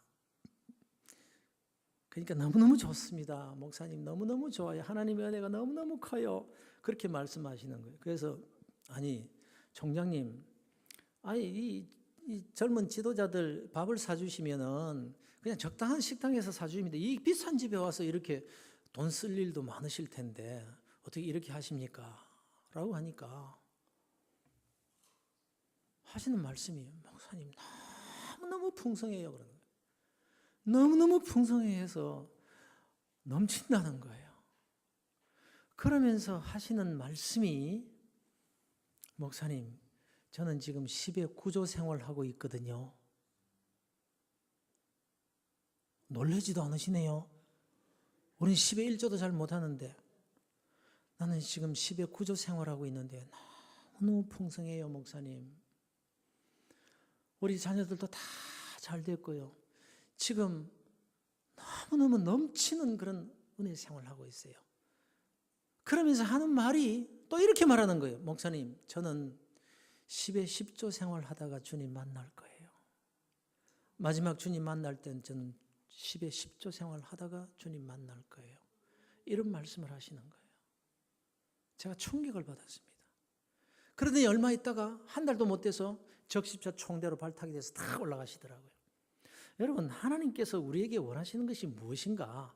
우리의 신앙 고백만 보여드리면요 하나님께서 모든 것을 우리에게 다 주실 수 있는 분이심을 믿으시기를 주의 이름으로 축원합니다. 그렇습니다 여러분. 하나님께서는 우리에게 무엇을 요구하시는 것이 아니라 우리의 마음을 원하신다는 것을 꼭 기억하실 수 있었으면 좋겠습니다. 그래서 여러분께서 헌금 생활을 하실 때에 인색하게 하지 마시고 신앙 고백이 될 수 있도록 그렇게 해주시기를 바라고, 또 11조를 할 때에도 인색하게 무슨 계산하거나 그게 아니라 하나님께서 내게 베풀어 주신 은혜가 얼마나 큰지를 생각하고 혹시라도 내가 이 신앙 고백에 부족함이 없을까라는 생각 가지고 그렇게 넉넉하게 주님께 드릴 수 있는 그런 마음을 가지신다면 우리 하나님께서 얼마나 기뻐하시겠는가라는 말씀입니다. 그래서 여러분 꼭 기억하셔서 신앙 고백을 원하시는 하나님의 마음을 시원케 해드리는 성도들이 되시기를 주 예수 그리스도 이름으로 축원합니다. 그리고 또 우리 따라서 한번 하십시다. 우리는 복음의 청지기들이다. 우리는 복음의 청지기들입니다, 여러분. 복음의 청지기라는 이 말 뜻을 여러분 잘 아실 줄로 믿습니다. 그러니까 뭐 두말할 필요가 없죠. 우리가 하나님 앞에 우리가 소명을 가지고 산다라고 하지만 하나님께서 우리에게 원하시는 것이 무엇이겠습니까? 그것은 뭐 두말할 것 없이 우리가 땅끝까지 복음을 전하시는 그 주님의 명령을 따라서 우리가 충성을 다하는 것이죠. 그래서 여러분 우리가 꼭 기억해야 될 게 뭐냐 하면요, 하나님께서 우리에게 복음 전하기를 원하시는데 어느 정도로 원하시느냐 이 부분을 우리가 좀 생각을 해봤으면 좋겠어요. 누가복음에 보면 가라사의 광인의 그 이야기가 나옵니다. 이 사람이 귀신이 들렸는데 얼마나 힘이 센지 쇠고랑을 채워도 전부 다 그냥 벗겨버리고 탁 이렇게 나가는 거예요. 그냥 사람들이 뭐 건드릴 수가 없는 겁니다. 그래서 동네에 살지 못하고 무덤가에 사는 거예요. 무덤가에. 그런데 그리로 예수님이 지나가십니다. 예수님이 지나가실 때에 그 귀신들이 예수님이 지나가신 것을 알고는 쫓아나와가지고 예수님 앞에 엎드립니다. 우리를 내쫓지 마십시오. 이 사람에게서 내쫓지 마십시오. 꼭 내쫓으시려면 저 돼지 떼에게 들어가게 해주십시오. 이렇게 사정을 합니다. 거기 2,000마리가 넘는 돼지 농장을 하는 그 돼지 농장이 있었어요. 그러니까 여러분 요즘도 돼지 농장 2,000마리 하면 굉장히 가쁠거리요. 그러니까 그 당시 거기에 2,000마리가 넘는 돼지 농장을 하고 있다는 것은 어떤 개인의 것이 아니라 그 동네 전체의 경제권을 좌지우지하고 있는 그런 큰 경제권이었습니다. 그런데 저 돼지떼로 들어가게 해주십시오라고 할 때 예수님께서 가라, 허락한다 이렇게 됐단 말이에요. 그러니까 이 귀신들이, 이 군대 귀신이죠. 군대 귀신들이 전부 나가가지고 2,000마리가 넘는 돼지떼로 전부 들어가 버린 거예요. 그러니까 이 돼지떼가 전부 다 뛰쳐나와가지고 그냥 이 돼지가 막 언덕길을 내리달더니 울타리를 뛰어넘어가지고 점프를 해가지고 바다에 전부 몰살해버립니다. 그러니까 이 돼지를 치던 사람이 깜짝 놀라가지고 동네로 들어가서 보고를 합니다. 동네 들어갔더니 사람들이 전부 다 깜짝 놀라가지고 나오죠. 쫓아와서 보니까 세상에 사람답지도 않고 도무지 사람으로 여길 수 없었던 그 젊은 청년이 정신이 온전해 가지고 다 옷매무새를 가다듬고 앉아 있는 거예요. 얼마나 감사합니까? 세상에 그 어떤 것으로도 고칠 수 없던 그 청년이 다 고침을 받고 앉아 있는 거예요. 사람들이 얼마나 감사합니까? 그래서 우리 주님께 고맙습니다. 고쳐주셔서 고맙습니다. 이래야 될 거 아닙니까? 그런데 그 동네 사람들이 그 자리에 와서 우리 주님을 추방시킵니다. 우리 주님을 추방시킵니다. 왜요? 자기들에게 그 미친놈, 그놈은 돼지 한 마리보다 못한 자예요.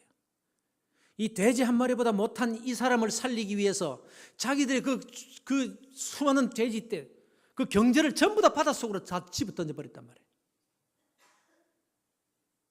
여기에서 의미하는 바가 뭡니까? 우리 주님은요, 그 지역의 모든 경제를 전부 다 그냥 다 던져버리고 다 없애버리 망정 그 지역에 사는 한 사람의 영혼을 더 귀하게 여기신다는 사실입니다. 그러니까 우리가 무엇에 치중을 해야 되며 어떤 일에 투자를 해야 되느냐 하는 말씀입니다. 사랑하는 성도 여러분, 꼭 여러분 기억하실 수 있기를 바랍니다. 이 나라 이민족이 이만큼 복을 받은 이유가 뭡니까? 이만큼 복을 받은 이유가 뭡니까? 새마을 운동 때문입니까? 새마을 운동. 그래요. 새마을 운동 때문일지도 모르죠. 그런데 여러분 꼭 기억하셔야 될 일이 있습니다. 이 나라가 이만큼 잘 살게 된 것이 참 기적이죠, 기적. 어떻게 세계 이 작은 나라에 석유 한 방울 나지 않는 나라에서 세계 10위 경제권 안에 든다는 말입니까? 도무지 상상이 안 됩니다. 언젠가 제가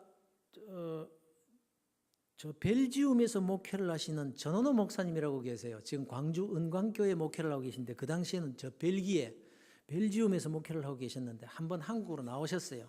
한국으로 나오셔서 제가 같이 식사를 둘이서 같이 하면서 이런저런 이야기를 나누는데 그 전 목사님이 이런 말씀을 하시더라고요. 목사님, 한국은 답이 안 나오는 나라입니다. 그래요. 왜요? 도무지 답이 안 나온다는 거예요. 그 외국에서 보면 한국은 딱 금방 망할 것 같다는 거예요. 이건 뭐 남북이 대치를 해가지고 꼭 전쟁이 일어날 것 같고 이런 소식 저런 소식 들으면 데모가 일어나고 경제는 막 뒤죽박죽이고 이 도무지 이거는 어떻게 너무너무 위태위태하다는 거예요. 그런데 그 벨기에가 우리나라보다 경제권도 더 세고 국민소득도 훨씬 높을 때였는데 지금도 그렇지만 그런데 거기 있다가 비행기를 타고 한국에 탁 오면은 비행기에서 탁 내리면 흥청망청이라는 거예요. 도대체 이해가 안 된다는 거예요. 이렇게 잘 살 수가 없다는 거예요. 훨씬 더 잘 산 나라에 가봐도 이렇게 흥청망청 호화롭고 옷 입은 것도 그렇고 차 다니는 것도 그렇고 이해가 안 된다는 거예요. 목사님, 답이 안 나오는 나라입니다. 석유 한 방울이 납니까? 무슨 나라가 크기라도 합니까? 외국 아들이 아시아 지도 쭉 그릴 때 쭉 이렇게 하고 일본 하나 점 찍어놓고 한국은 없애버리고 이렇게 끊는데요. 있는지 없는지. 그런 나라에서 반조각이 나뉘어져 가지고 총불을 겨누고 있지요. 기업인들이 정직하기나 합니까? 뭐가 정직합니까? 그냥. 일본 사람들은 그래도 이 기업하는 사람들이 말이죠. 이 회사가 어려워져 나중에 이 잘못될 경우에 자기 개인 재산도 다 팔아가지고 내놓고 텔레비 나와서 죄송합니다 이런 기업인들 많이 봤어요. 그런데 한국 기업인들은 이게 망할 때쯤 되면은 전부 뒤로 다 빼놓고는 빼째라 이런 나라에서 뭐가? 예? 그런데 이 나라가 어떻게 그렇게 잘 살게 되었느냐? 목사님 답이 하나 있습니다. 이게 뭡니까? 교회입니다. 교회 때문에. 새마을 운동 때문이 아니에요, 여러분. 오해하지 마세요. 지금도 새마을 운동 배우러 이 개도국 이 동남아 사람들이 많이 와서 교육받고 갑니다. 그게 벌써 몇 년째입니까? 그렇게 했는데 새마을 운동 배워가지고 그 나라에 가서 새마을 운동 해가지고 한국만큼 잘 사는 나라 있습니까? 똑같습니다. 똑같아. 새마을 운동 때문이 아니에요. 여러분 그 60년대 말 70년대 초 박정희 전 대통령이 군사혁명을 일으키고 나서 정권을 잡고 제일 먼저 한 일이 뭔지 아세요? 제일 먼저 한 일이 새마을운동? 그 전에 한 일이 있습니다. 그게 뭐냐면 미신 타파 운동입니다. 그게 제일 먼저 시작했어요. 내가 전 세계를 다니며 보니까 미신을 섬기는 나라치고 잘 사는 나라 하나도 없더라. 이게 그의 결론이었어요. 그래서 그때부터 미신 타파 운동을 전개를 하는데 모든 공무원들은 점을 치거나 무당 굿을 하면은 반문명인 취급을 했습니다. 그래서 그때부터 전부 다 이 무당 점쟁이들이 지하로 다 숨어들었습니다. 그래서 어릴 때 기억이 납니다. 시골 마을에도 선앙당이 다 있었고요. 산마다 산당들이 얼마나 많았는지 몰라요. 근데 그때 다 때려 부쉈습니다. 그러고는 그때부터 교회가 부흥하기를 시작하는데 한국 교회는 독특한 그런 교회들입니다. 어떤 독특하냐면은 그때부터 교회가 세워지기 시작하는데 동네마다 교회가 세워지고요. 곳곳마다 교회가 세워지는데 교회가 세워졌다 그러면은 얼마나 부흥을 또 하는지 몰라요. 그냥 막 북만 치고 다니면 애들이 줄줄줄줄 따라다녔어요, 그냥. 그런데 한국 교회의 특징이 뭐냐면은 개척 교회를 해서 다른 교회들로부터 후원을 받아서 운영해야 될 만한 그런 어려운 교회지만 그런 개척 교회, 시골 교회지만 선교사 한 사람쯤은 다 후원을 했습니다. 이게 한국 교회의 특징입니다. 아무리 내가 도움을 받을 망정 선교사는 후원한다. 이게 한국 교회입니다. 그때부터 시작해서 교회가 부흥하기 시작하는데요. 곳곳마다 산 골짜기마다 밤새도록 기도하는 사람들이 바위 틈에서 기도하는 사람들이 기도 소리가 들렸고요. 예수 믿는 사람들이 저 서울 5.16 광장 지금은 없어졌습니다만 5.16 광장에 모여가지고 집회를 한번 할 때는요 굉장했었습니다. 200만 명이 한번 모였어요. 그래서 소나기가 쏟아지는데도 줄을 쫙 200만 명이 모여가지고 하늘을 향해서 소리를 들고 하나님 이 나라 이 민족을 불쌍히 여겨 주옵소서, 긍휼히 여겨 주옵소서, 구원해 주시옵소서. 소나기를 맞으면서도 한 사람도 흐트러짐 없이 그렇게 소리 질러 부르짖어 기도했었습니다. 저도 그 현장에 있었습니다. 그때부터 한국 교회가 부흥되기 시작할 뿐만 아니라 그때부터 한국 교회가 선교사를 파송하기 시작하는데요.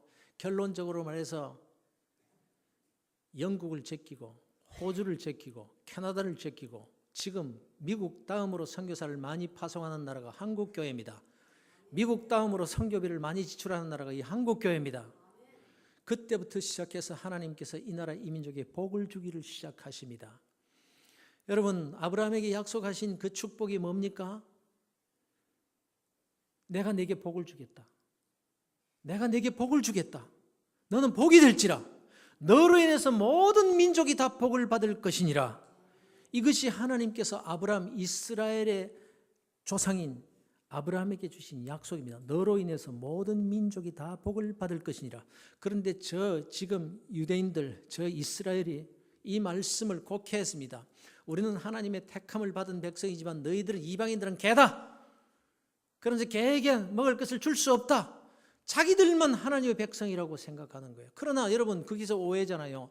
하나님께서 이스라엘을 택하신 이유는 이스라엘 때문이 아니라 너희들을 인하여 모든 민족이 복을 얻도록 하기 위해서, 이것이 하나님의 이스라엘 택한 뜻이었습니다. 여러분, 제가 어릴 때에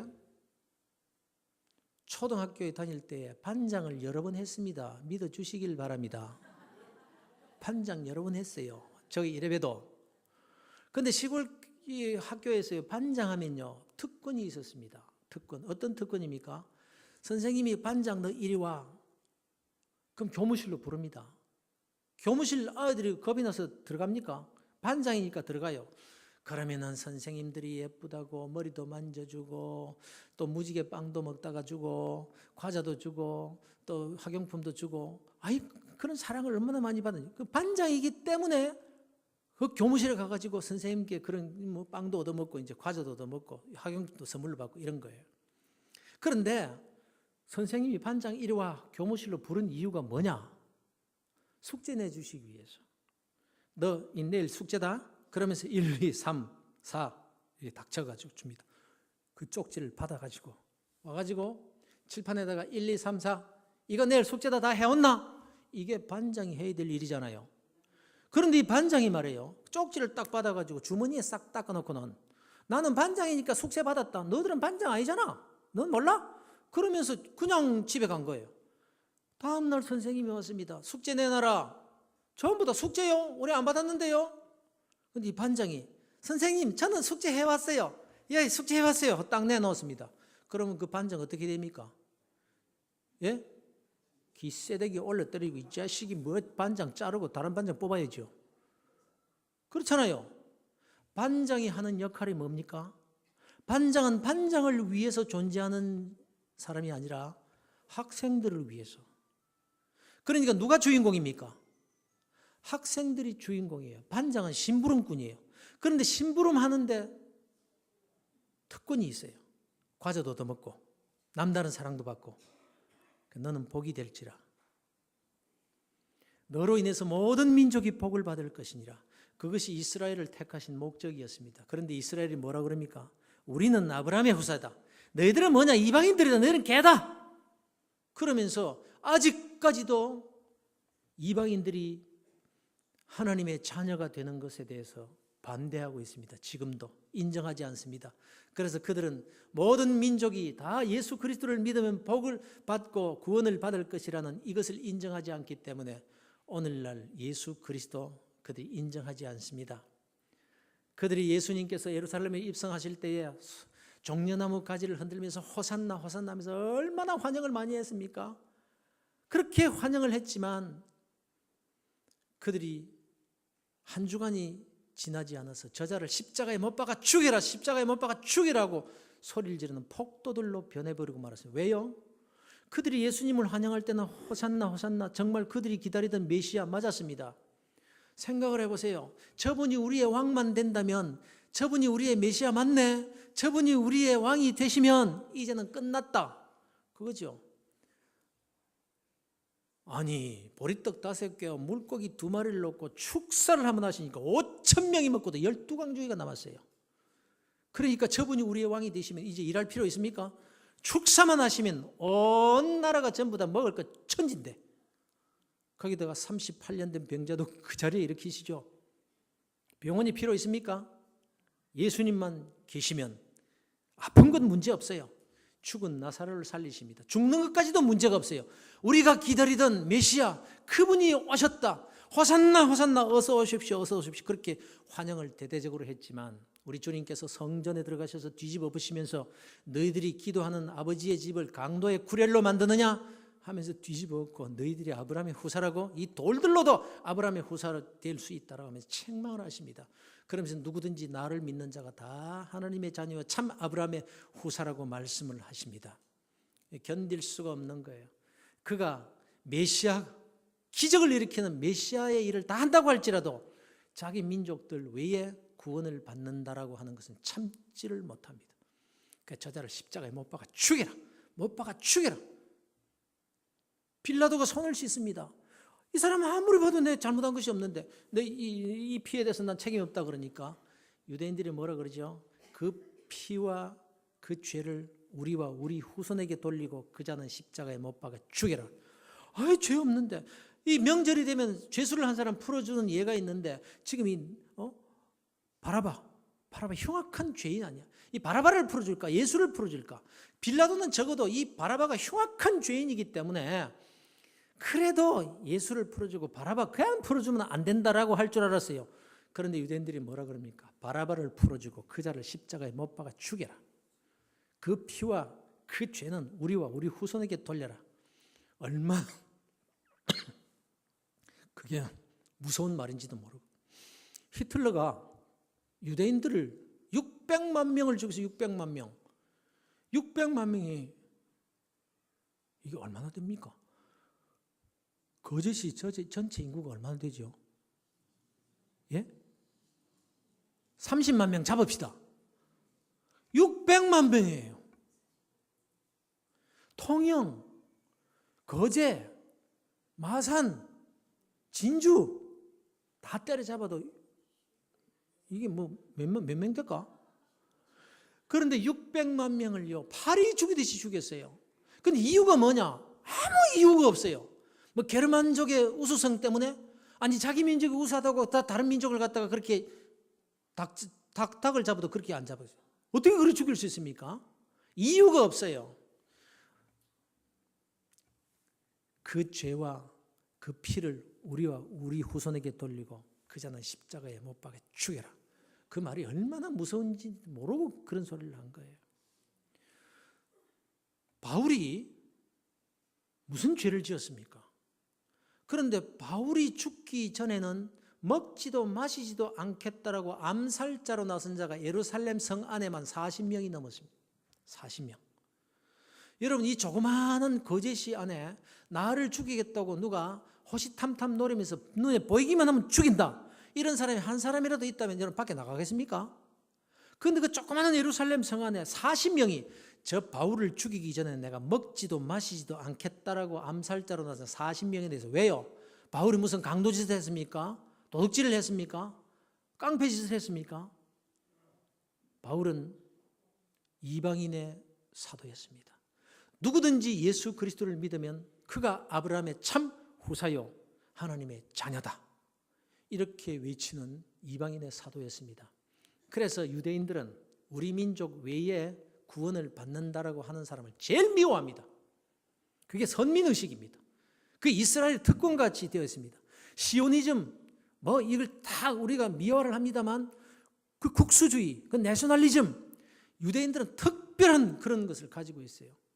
우리 외에는, 우리 민족 외에는 하나님의 자녀가 될 자격은 조금도 없다라는 그것입니다. 정말 하나님께서 유대인을 택하실 때, 이스라엘을 택하실 때 그것 때문에 택하셨습니까? 처음에 택하신 장면을 보십시오. 창세기 12장 1절부터 3절을 딱 열면은 아브라함을 부르시고 내가 네게 복이 되게 해주겠다. 너를 인하여 모든 민족이 복을 받도록 하기 위해서 네 이름을 창대케 해주리라. 이렇게 약속을 하십니다. 이스라엘 때문이 아니에요. 이스라엘 때문이 아니라 모든 민족에게 하나님을 알게 하고 그들이 구원을 받도록 하기 위해서 이스라엘을 반장으로 세웠을 뿐인 것입니다. 그래서 반장이 주인공이 아니라 학생들이 주인공이처럼 이스라엘이 주인공이 아니라 모든 민족들이 주인공입니다. 모든 민족을 구원하시기 위해서 잠시 반장으로 유대인들을, 이스라엘을 세워놓으셨던 겁니다. 그런데 뭐 우리만 구원받고 너희들은 개다? 그러니까 하나님께서 그 촛대를 옮기실 수밖에 없는 것 아니겠어요? 너희들이 모든 민족을 위해서 너희들이 복을 구하고 너희들 때문에 그들이 복을 받게 한다면 내가 내 이름을 창대케 해주고 내게 복을 주겠다. 이것이 하나님의 약속이었다는 것입니다. 여러분, 이 약속이 얼마나 철저하게 지켜집니까? 이 나라 이민족이 뭐가요? 볼 게 뭐가 있습니까? 아무것도 볼 것 없습니다. 석유 한 방울이 납니까? 부존 자원이 있습니까? 에? 무슨 석탄이 납니까? 아무것도 그것도 반쪽 쪼개진 이 나라에서 말이죠. 그런데 놀랍게도 이 나라 이민족이 교회가 세워지기 시작하면서부터 그 교회가 전 세계에 복음을 전하기 시작합니다. 세상에 개척교회를 할 망정 선교사 한 사람들은 다 후원하는 한국교회의 열정. 그래서 지금 이 조그만 나라의 교회들이 미국 다음으로 많은 선교사와 미국 다음으로 많은 선교비를 지출하고 있는 이 기이한 현상. 그때부터 시작해서 하나님께서 이 나라 이민족에 복을 주기를 시작하시는데요. 도무지 상상도 할 수 없는 은혜와 복을 주십니다. 어느 기업인이 뭐 잘해가지고 기적을 창출했다. 천만의 말씀이요. 약속의 관점에서 보십시오. 너희를 인하여 모든 민족이 복을 얻게 할 것이라. 그래서 내가 네게 복을 주겠다. 내 이름을 창대케 해주겠다. 이 약속입니다. 그래서 이스라엘은 포기했습니다. 영국이 불이 꺼지지 않는 그 영국의 나라. 영국이 한참 복음의 열을 올렸을 때 하나님께서는 그 영국을 정말 복되게 하셨습니다. 그리고는 우리가 미국에 대해서 이런 비판 저런 비판 많이 합니다만 그러나 아직도 전 세계 복음을 전하는 일에 미국이 제일 큰 역할을 하고 있습니다. 하나님께서 그 나라에 대한 약속을 안 지키시면 안 되잖아요. 이 한국 조그만 나라 아무것도 볼품이 없는 나라였지만 하나님께서 촛대를 옮기셔서 이 한국에 촛대를 세우셨다라는 것입니다. 그래서 그때부터 시작해서 하나님께서 이 나라에 복을 주시는데 말도 안 되는 뭐 기업인들 나가가지고 뭐 이렇게 저런 일을 엉성하게 해도 다 되게 해주시고 수출되게 해주시고요. 지금 한국의 그 이름이 얼마나 창대케 되었습니까? 여러분 이것을 단순하게 그냥 이런 사회적인 관점에서 보시면 안 돼요. 약속의 관점에서 꼭 보셔야 된다는 말입니다. 생각을 해보십시오. 지금 한국의 여권이 얼마나 굉장한지 아세요? 미국 여권보다 훨씬 센 여권이 한국 여권입니다. 미국 여권으로 못 들어가는 나라도 한국 여권은 다 들어갑니다. 브라질 같은 나라에 들어가면요, 미국 사람과 우리와 같이 서면요, 미국 사람들은 이거 찍고 뭐 사진 찍고 뭐 눈 이 다 해야 됩니다. 우리는 그냥 통과합니다. 지금 한국 나라의 선교사가 안 들어가 있는 나라가 없습니다. 저 남아프리카 아르헨티나 저 맨 끝에 그 남아메리카 지금 밑에 그 꼬레비기 그 남극 얼음이 있는데 세상에 거기 가봤더니요, 그 조그만 동네에 지구 끝인데 지구 끝에 그 만년설이 있는데 거기 갔더니 세상에 그 조그만 동네에 한국 사람이 호텔을 하고 있더라고요. 얼마나 놀랐는지 몰라요. 한국 사람이 안 들어간 데가 없습니다. 하나님께서 왜 이렇게 하셨을까요? 하나님께서 이 나라에 복을 주셔야 될 이유가 있는 겁니다. 벌써 끓는 가마가 남쪽으로 기울어져 있습니다. 그러나 아직도 쏟지 않게 하시는 하나님의 은혜, 그것은 한국 교회 때문인 줄로 믿으시길 바랍니다. 하나님께서 약속하셨어요. 너희로 해서 모든 민족이 복을 받을 것이라. 그래서 내가 너희들의 이름을 창대케 해주고 네게 복을 주리라. 이것이 하나님의 약속입니다. 여러분 가수들 한국의 아이돌들이 전 세계를 이 주름 잡고 있는 그런 문제, 이것도 내 이름을 창대케 해주리라. 하나님의 약속의 관점에서 우리가 보아야 되는 거예요. 하나님은 절대로 실현하시는 분이 아니심을 믿으시길 바랍니다. 약속을 철저히 지키는 분이 바로 우리 하나님이시라는 겁니다. 국가도 그렇습니다. 그와 마찬가지로 우리 개인도 그렇습니다. 네가 복이 될지라. 너로 인해서 다른 사람이 복을 받도록 해라. 이스라엘의 삶을 살기만 하면 내가 네게 복을 주겠다. 이것이 하나님의 약속임을 꼭 믿으시기를 주의 이름으로 축원합니다. 그래서 이스라엘로 사는 것이 너무너무 중요한 거예요. 여러분 요셉 아시죠? 요셉이 얼마나 굉장한 사람입니까? 요셉은요, 어릴 때 노예로 팔려갑니다. 노예로 팔려갈 때 얼마나 마음이 아팠을까요? 그 형님들, 사랑하는 형님들이 그래도 핏줄이잖아요. 배다른 형제지만 어떻게 노예로 팔아치웁니까? 아무리 밉다고. 그 어린 요셉이 팔려가면서 형님들에게 사정사정을 했다는 거예요. 노예로 팔지 마세요. 제발 팔지 마세요. 이제 내가 아버지께 고자질 안 할게요. 사정사정을 했다는 거예요. 성경에는 기록이 없지만 마지막 요셉 앞에서 그들이 요셉이 애굽의 총리인 것을 알고 깜짝 놀라가지고 서로가 이제 죽었다 하는 말이, 그때 어린 동생이 그렇게 사정할 때 우리가 그런 짓 하지 말아야 되는데 그 죄값 치르는 거다. 그들이 그랬다고요. 그러니까 요셉이 팔려갈 때 얼마나 사정을 많이 했겠습니까? 형님들 참 팔지 마세요. 살려주세요. 근데 비정하게 팔아치웠어요. 그 어린 요셉이 노예로 팔려가가지고 보디발의 집에서 가정 총무가 되긴 했지만 그 세월 동안 얼마나 마음이 아팠겠습니까? 얼마나 억울했겠습니까?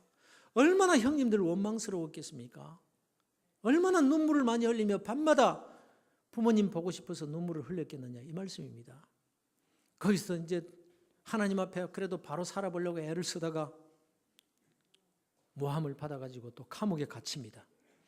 감옥에 갔더니 그 감옥에서 또 제반 모든 그 감옥의 살림살이를 다 맡겨주는 그런 감옥의 또 총무가 됩니다. 참 하나님 앞에서 신실하게 살았고 또 하나님의 은혜가 있었습니다만, 그 요셉이 그 숱한 어려움을 통해서 얼마나 마음이 아팠겠습니까? 결국은 하나님의 은혜로 애굽의 그 당시에 최강대국인 애굽의 실세 총리가 되죠. 총리가 되어서 하나님께서 주시는 꿈을 가지고 이제는 7년 동안 풍년이 들 때에 모든 곡식을 다 저장해서 7년 흉년에 대비를 합니다. 그럼 창고마다 곡식을 잔뜩 쌓아 놓습니다. 7년 흉년이 들었습니다. 전 세계가 기근에 들었습니다. 많은 사람들이 굶어 죽기 시작합니다. 그럴 때에 주위에 많은 사람들이 애굽에 와서 그 곡식을 사가지고 가죠. 야곱의 자식들도 굶어 죽게 생겼습니다. 그래서 야곱이 이렇게 말합니다. 애굽에 가면 양식이 많이 있다고 하니까 양식을 가서 사오라고 요셉의 형들을 보냅니다. 요셉이 보니까 세상에 형님들이 양식을 구하러 왔거든요. 그 형님들을 보자 이 요셉이 얼마나 마음이 아프고 괴로웠던지 방에 들어가서 웁니다. 얼마나 많이 울었던지 그 궁에서 요셉의 우는 소리를 다 들었다는 거예요.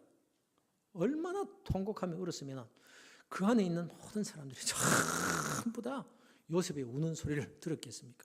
너무너무 억울하고 지나온 세월들이 주마등같이 흐르는데 보디발의 집에서 노예 생활을 하던 때 감옥에 갇혀서 고생하던 그것을 기억하면서 요셉이 눈물을 흘리기 시작합니다. 너무 가슴이 복받쳐서 원수는 외나무 다리에서 만난다고 형님들을 딱 보자마자.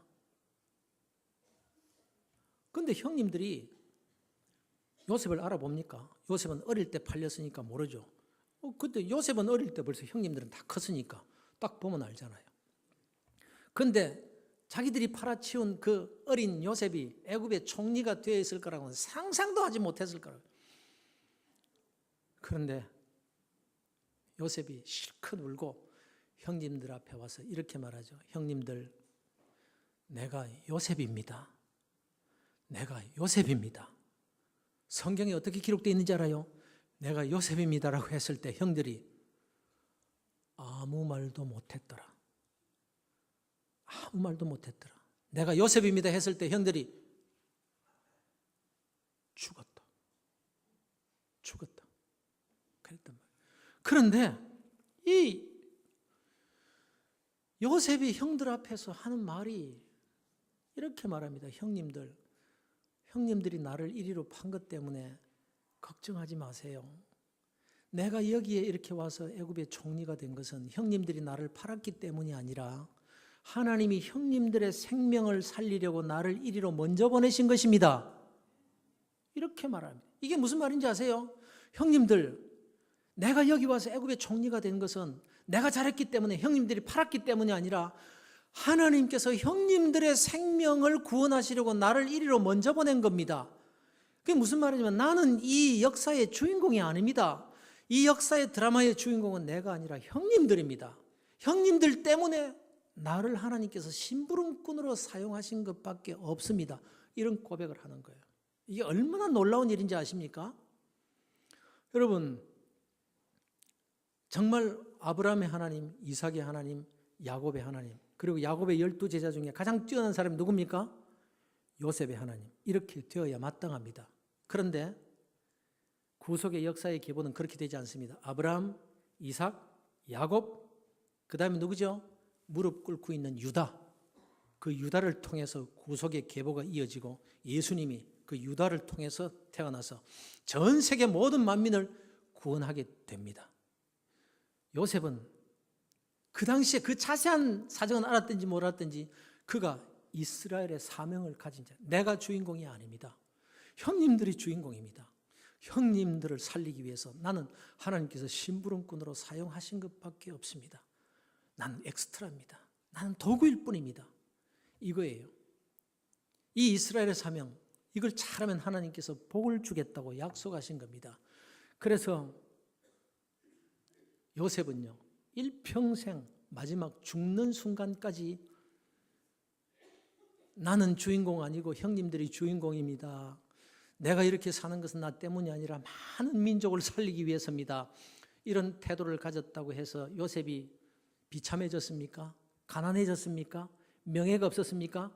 마지막 숨을 거두는 그 순간까지 요셉은 세계 초강대국, 최고의 강대국의 최고의 실권자로서 모든 부귀영화를 다 누리고 죽습니다. 이것이 바로 하나님께서 우리에게 약속하신 비전이라는 거예요. 비전. 우리는 복음의 청지기들입니다. 무엇을 위해서 우리가 애를 써야 됩니까? 여러분 꼭 기억하시길 바랍니다. 하나님께서 우리에게 원하시는 것은 나 때문이 아니라 다른 사람을 위해서 살 때 하나님께서 은혜를 베푸신다는 것을 꼭 기억하시길 바랍니다. 신앙생활할 때도 마찬가지입니다. 나 때문이 아니라 나로 인해서 다른 집사님이 하나님의 사랑을 받는다면 그것으로 족하다라고 생각하는 순간 하나님께서 여러분에게 복을 주시기 시작하실 것입니다. 그래서 나를 위한 것이 아니라 누군가를 위해서, 이것이 이스라엘의 사명을 꼭 기억을 하시고 나는 집사님 때문에 존재하는 사람입니다. 이렇게 옆 사람과 인사 한번 해주시길 바랍니다. 마리사. 정말 그런데 그래요. 하나님 역사를 가만히 보십시오. 국가도 마찬가지고 개인도 마찬가지고 나를 위해서가 아니라 나로 인해서 누군가가 복을 받도록 하는 역할을 하는 그 이스라엘의 사명 가진 자를 하나님께서 복을 꼭 주십니다. 그러니까 여러분께서 이 교회를 섬기시면서도 나를 통해서 누군가가 하나님의 은혜를 더 받도록 애를 쓰시길 바랍니다. 하나님 내게 복을 주시옵소서. 이것보다 복 받는 비결은 하나님 저분에게 은혜를 베풀어 주시옵소서. 그럼 그 복이 내게 오는 줄로 믿으시기를 주의 이름으로 축원합니다. 그리고 여러분 마지막으로 이제 한 가지만 제가 말씀드리고 갈게요. 그만할까요?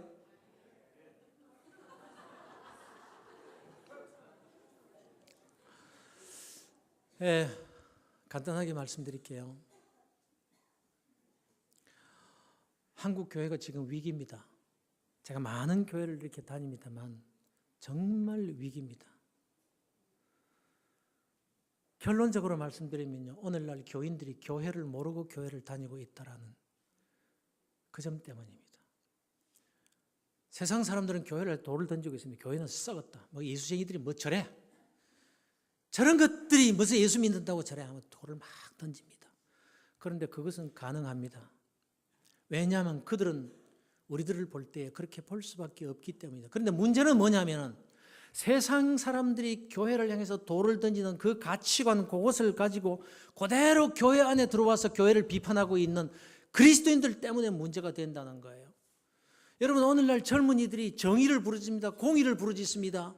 그러면서 교회 안에 와서 소리를 지르는데요, 세상 사람들이 교회를 향해서 소리를 지르는 것과 똑같은 가치관을 가지고 소리를 지른다는 게, 교회는 썩었다, 교회는 썩었다, 뭐가 목사가 저래, 장로가 저래, 교회가 뭐가 이래, 그러면서 하는 말이 나는 예수 그리스도를 믿는다, 나는 구원의 확신이 있다, 그렇기 때문에 이 썩은 교회는 안 다닌다, 나는 예수를 제대로 믿기 위해서 나는 교회 안 나간다. 이게 소위 가난한 교인들입니다. 그런데 오해하지 마세요. 오해하지 마세요. 세상 사람들은 우리를 향해서 돌을 던질지라도 우리는 그 돌을 맞으면서 맞습니다. 우리는 돌을 맞아 마땅합니다. 그러나 나는 당신들과 같이 교회 안에서 그렇게 비판할 수 없어요. 왜냐하면 그래서 교회이기 때문에. 우리 주님께서 당신들이 욕하는 그 사람을 끌어안고 죄인 줄 뻔히 알면서 그 죄를 그대로 덮어주시고 냄새나는 그를 가슴에 끌어안아주고 계신데, 나는 당신들같이 그를 같이 욕할 수 없어요. 그래서 교회인데요, 나 같은 죄인이 교회에 올 수 있기 때문에 교회인데요, 그래서 나는 우리 교회에 당신들이 욕을 하는 그 사람 같이 욕할 수 없어요. 그분을 주님께서 사랑하시는데 내가 어떻게 그를 정죄해요? 그러면서 우리는 서로 격려하고 세상 사람들에게 욕먹지 않도록 서로 애를 쓰지만, 그럼에도 불구하고 우리의 약함을 우리는 그대로 받아줄 수 있는 그런 성도들이 되어야 교회가 교회답게 세워진다는 것입니다. 그런데 오늘날 똑똑하다는 청년들, 공의를 부르짖고 정의를 부르짖는 그런 사람들이 교회 안에 들어와서 똑같이 세상 사람들과 같이 교회는 썩었다고 소리를 지른다면 이 땅에 교회가 존재해야 될 이유가 뭐가 있습니까? 우리 주님께서 의인들을 부르러 오셨습니까? 죄인들을 불러 회개시키려고 우리 주님께서 오셨는데, 교회 안에서 왜 죄 냄새 맡기 싫다고 너 나가라, 네가 잘못됐다, 어떻게 교회가 이러냐, 이럴 수가 있단 말입니까? 그래서 교회인데, 이 점을 여러분 꼭 기억하실 수 있기를 바랍니다. 그래서 우리가 정말 직분을 맡아서 교회 일을 하면서 하나님께서 뭘 원하시는가, 이것이 중요한 것이지, 세상 사람들이 교회를 향해서 돌을 던지는 그 가치관 가지고 교회에서 소리를 지르면 교회가 설 곳이 없어요. 그것 때문에 오늘날 교회마다 지금 난리들입니다. 난리들이라 교회가 쪼개어지고요, 목사님을 모시는데 목사님 모실 수가 없어요. 지금 큰 교회들 다 비어 있습니다. 왜? 그런 가치관 가지고 지금 따지고 있기 때문에 교회가 교회답게 세워지지를 않는 거예요. 주의 종들은 얼마나 고통을 많이 받고 있는지 모릅니다. 제가 집회를 나가서 이렇게 집회를 인도하고 나면요, 목사님들이요, 그 모든 사람들이 부러워하고 다 그 교회 정말 좋은 교회다, 목사님 참 훌륭하시고 장로님도 훌륭하시다, 이런 평가를 받는, 그래서 동기 목사님들로부터 다 부러움을 사고 있는 그런 교회예요. 집회를 하고 그 다음날 낮 예배를 딱 마치고 나니까 그 목사님이 찾아오셔서 뭐라고 말씀하신지 아세요? 목사님, 저 목회 그만둘랍니다.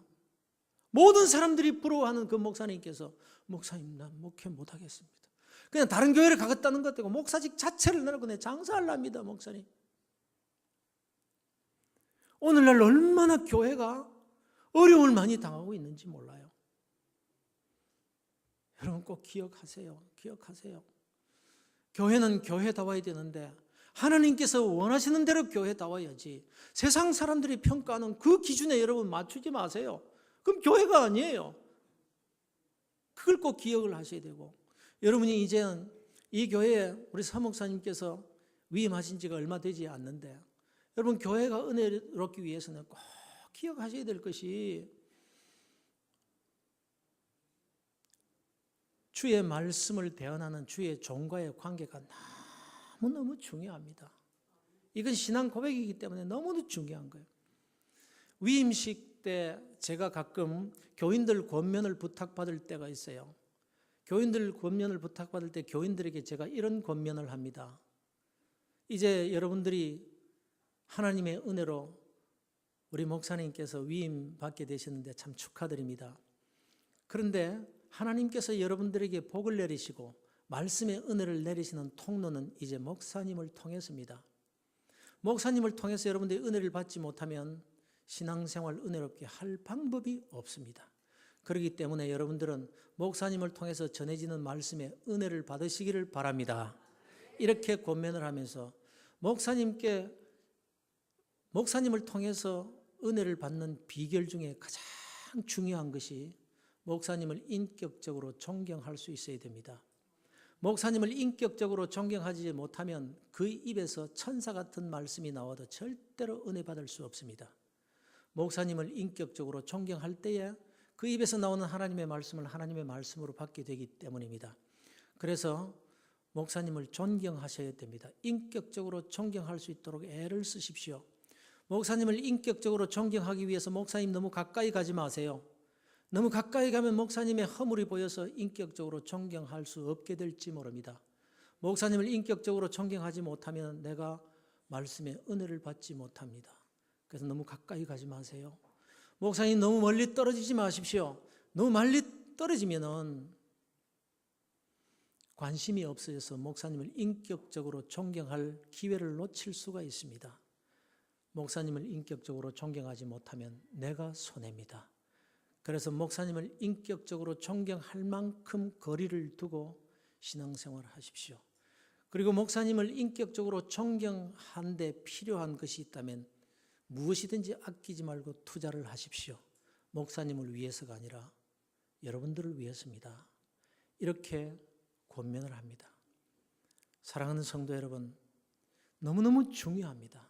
세상 사람들이 뭐라 그러든 말든 이 교회는 목사님이 하나님의 말씀을 들고 서는 권위가 있는 그런 목사님이 되시기를 바라고, 목사님은 내가 주인공이 아니라 요셉과 같이 하나님, 내가 주인공이 아닙니다.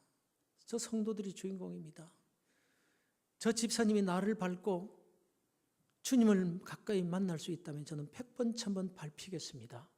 이런 태도로 엎드려서 나는 도구요, 내가 주인공이 아니라는 그런 신앙 고백을 가지고 우리 목사님이 목회를 해주시고, 여러분들은 목사님이 아니라 하나님의 말씀을 대안하는 살아있는 하나님이다, 이렇게 생각하시면 여러분 손해 절대로 보지 않을 것입니다. 백부장이 베드로를 초청했습니다.